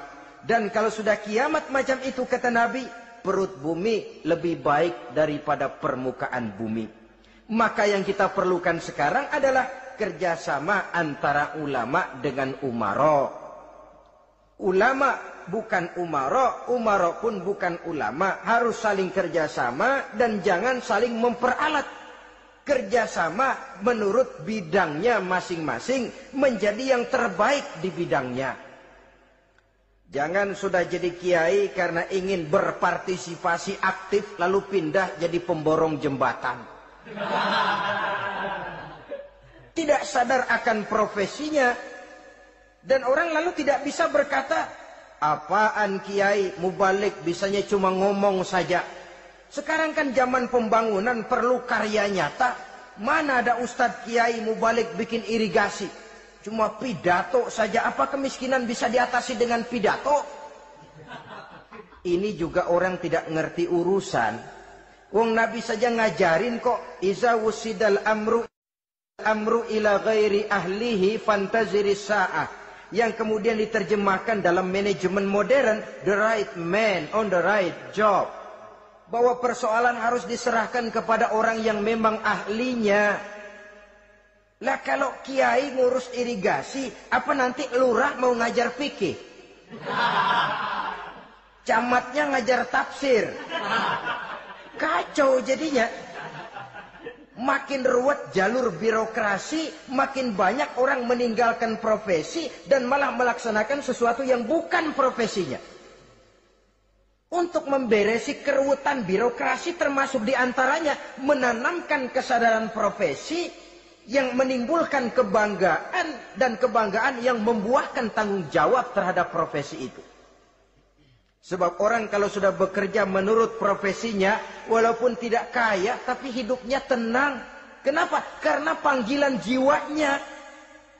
Seorang kiai yang diajak ngobek, walaupun obyeknya gol puluhan juta, kaya, belum tentu tenang. Karena saya yakin bukan ke sana panggilan jiwanya. Ma'asyiral muslimin rahimakumullah. Itulah sebabnya kerjasama ulama membangun lingkungannya, ulama membangun manusianya, umarok membangun lingkungannya, sehingga terciptalah wujud daripada pembangunan manusia seutuhnya, ya zahirnya, ya batinnya. Seluruh kita berpartisipasi, hanya bidangnya saja yang berbeda-beda. Jangan yang satu merasa lebih berjasa dari yang lain. Jangan yang satu merasa lebih penting dari yang lain. Seluruh kita penting, seluruh kita berjasa, cuma bidang kita saja yang berbeda-beda. Inilah bahasa Quran, kullun ya'mal ala syakilatih. Setiap orang bekerja menurut profesinya masing-masing. Ma'asyiral muslimin rahimakumullah. Kita kembali kepada riwayat Nabi Sulaiman alaihi salam. Satu hari ketika beliau sedang menginspeksi pasukan, berkumpullah pasukan beliau itu, ya tentara yang manusianya, ya pasukan jinnya, ya seluruh binatang-binatangnya berbaris. Beliau selaku inspektur upacara mengadakan inspeksi pasukan. Dari sekian pasukan-pasukan yang diperiksanya pada waktu itu, Nabi Sulaiman melihat tidak terdapat burung hudhud. Beliau bertanya-tanya, "Ma liya aral hudhuda am kana minal ghaibin?" Kemana burung hudhud? Orang lain pada kumpul, dia sendiri tidak ada. Awas kalau dia datang, kalau dia tidak bisa memberikan alasan yang tepat kemana dia, akan saya berikan sanksi dan hukuman. Ini namanya pemimpin yang bertanggung jawab toh. Seorang pun dari yang dipimpinnya tidak ada, menjadi pertanyaan. Tidak lama kemudian datang burung hudhud. Begitu datang lalu memberikan laporan kepada Nabi Sulaiman. Kalau istilah sekarang, begitu dia sampai berdiri hormat, lapor, kata hudhud ini.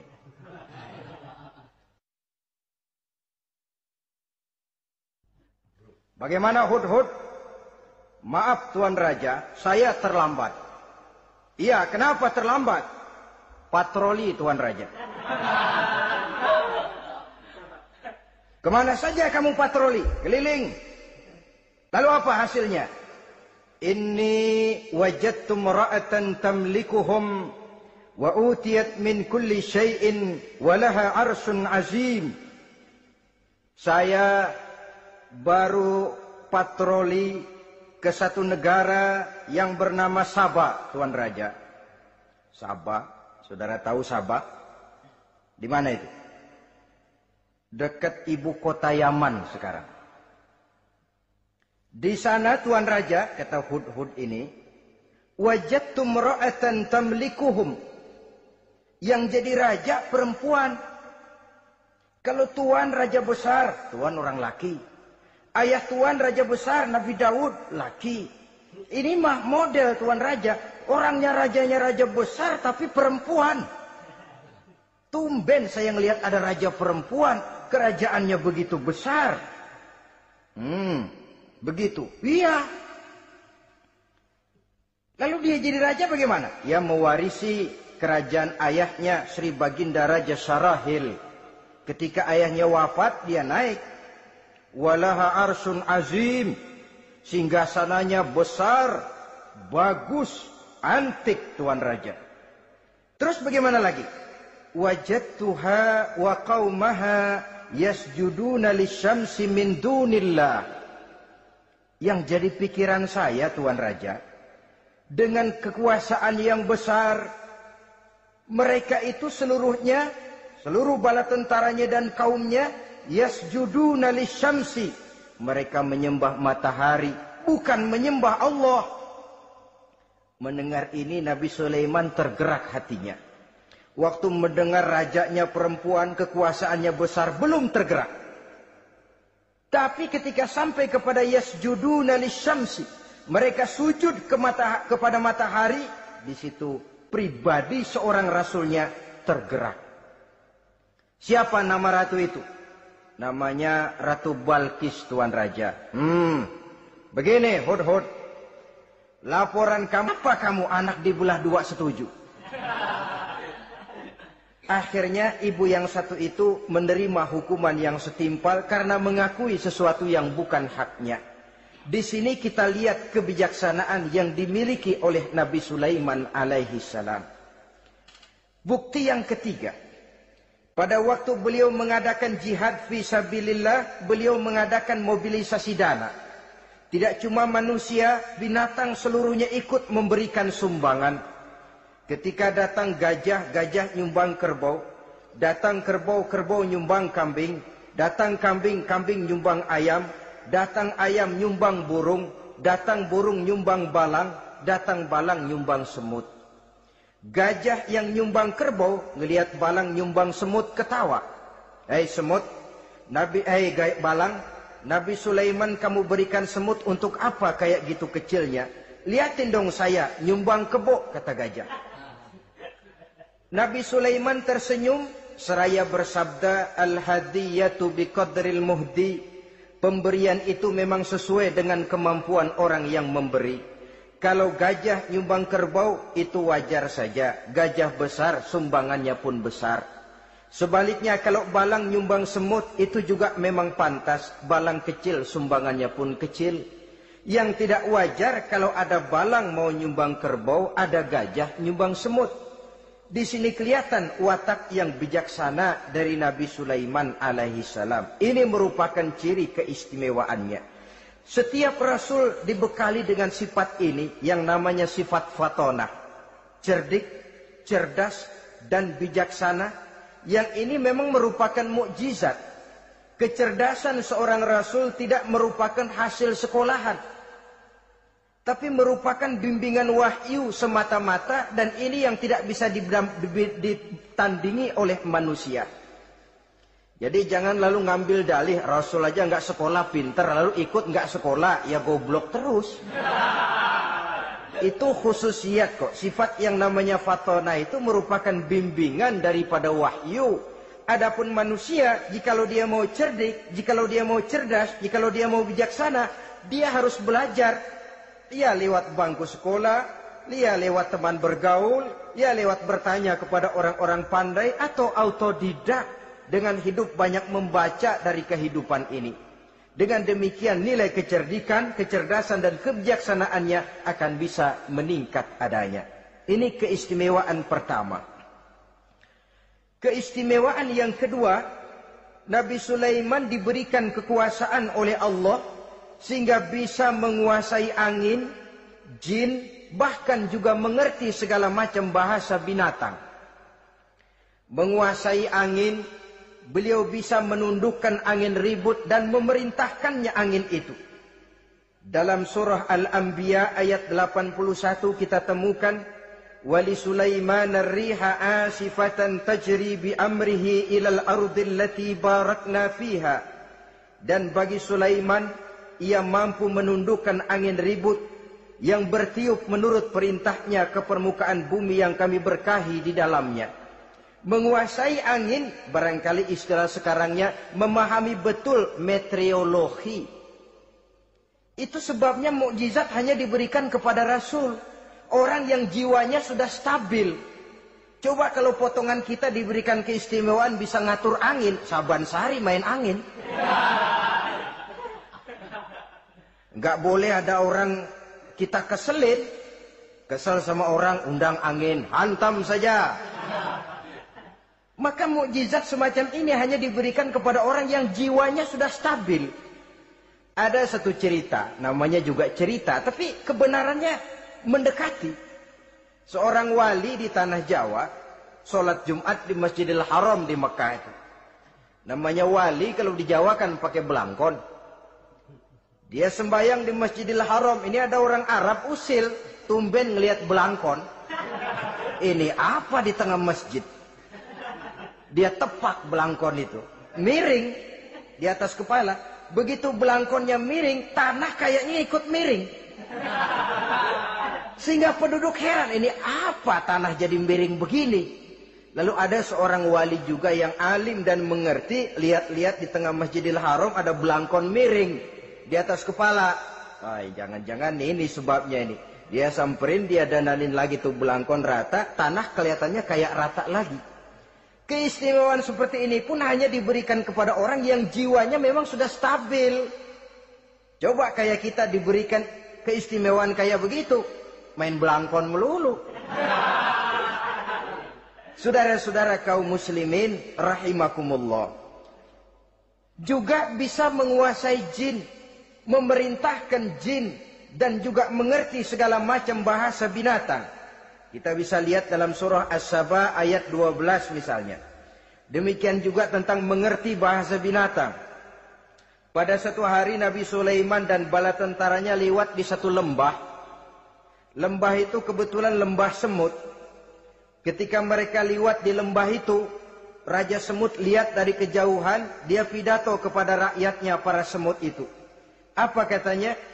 Ya ayyuhan namlu dukhulu masakinakum, la yahtimannakum Sulaiman wa junuduh, wa hum la yash'urun. Jadi ini Raja Semut melihat Nabi Sulaiman datang bersama seluruh bala tentaranya, dia pidato kepada rakyatnya. Saudara-saudaraku rakyat semut, di mana saja suara saya bisa didengar. Perhatikan, lembah itu kebetulan lembah semut. Ketika mereka lewat di lembah itu, Raja Semut lihat dari kejauhan, dia pidato kepada rakyatnya para semut itu. Apa katanya? Ya ayyuhan namlu dukhulu masakinakum, la yahtimannakum Sulaiman wa junuduh, wa hum la yash'urun. Jadi ini Raja Semut melihat Nabi Sulaiman datang bersama seluruh bala tentaranya, dia pidato kepada rakyatnya. Saudara-saudaraku rakyat semut, di mana saja suara saya bisa didengar.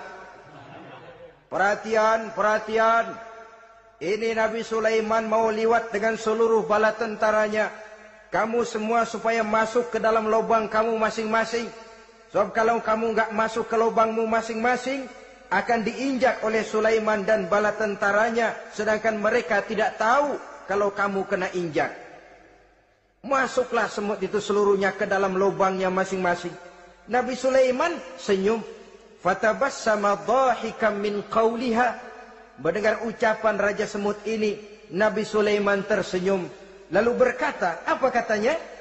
Rabbi auzi'ni an ashkura ni'mataka allati an'amta alayya wa ala walidayya wa an a'mala salihan tardahu wa adkhilni birahmatika fi ibadika salihin.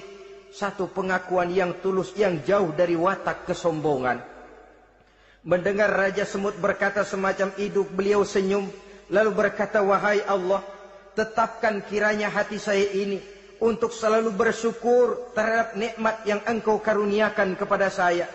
Karena nikmatku, nikmat yang engkau berikan kepadaku, saya mengerti bahasa binatang. Karena mengerti bahasa binatang, saya mengerti seruan Raja Semut itu. Tetapkan saya untuk selalu bersyukur ya Allah atas nikmat yang engkau berikan ini, atas nikmat yang engkau berikan kepada kedua orang tua saya, dan tetapkan saya untuk selalu melakukan amal soleh yang engkau ridhoi, dan masukkan saya ke dalam golongan hamba-hambamu yang soleh. Satu pengakuan yang tulus, yang jauh dari sifat kesombongan.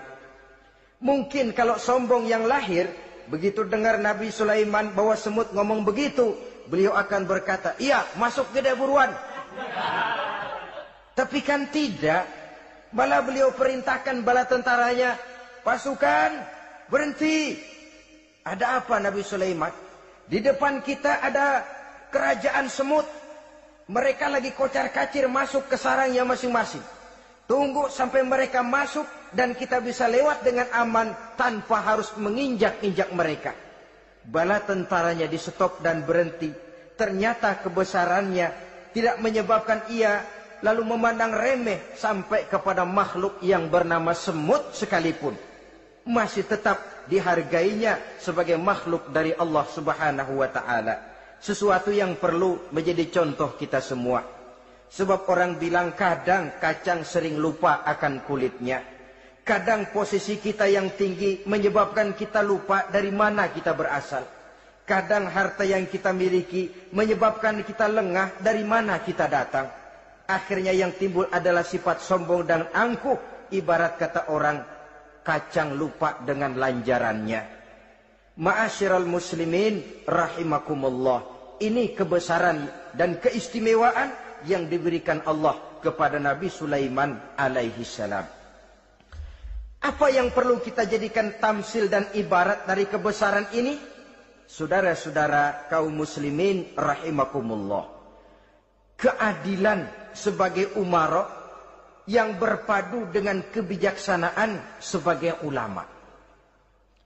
Satu hari seorang sahabat bertanya kepada Rasulullah sallallahu alaihi wasallam, "Ya Rasul, kalau pada satu saat ajal merenggut Tuan berlalu meninggalkan kami sekalian, kita berpisah